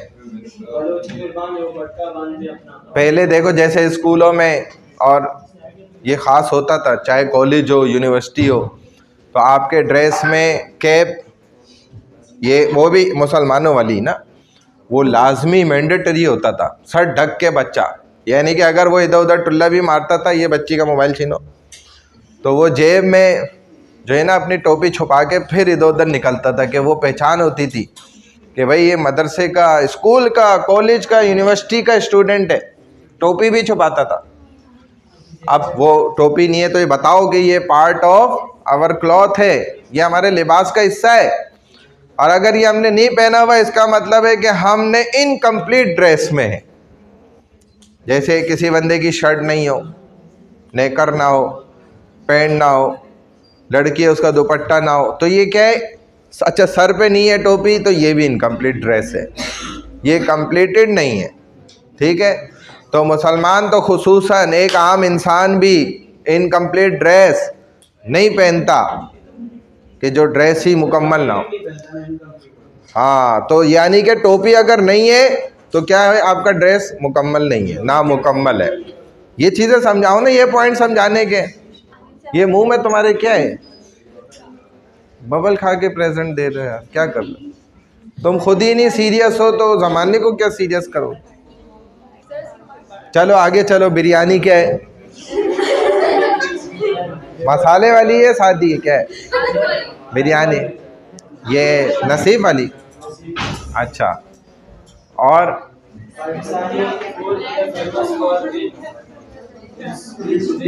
निहारी एंड हलीम जो है,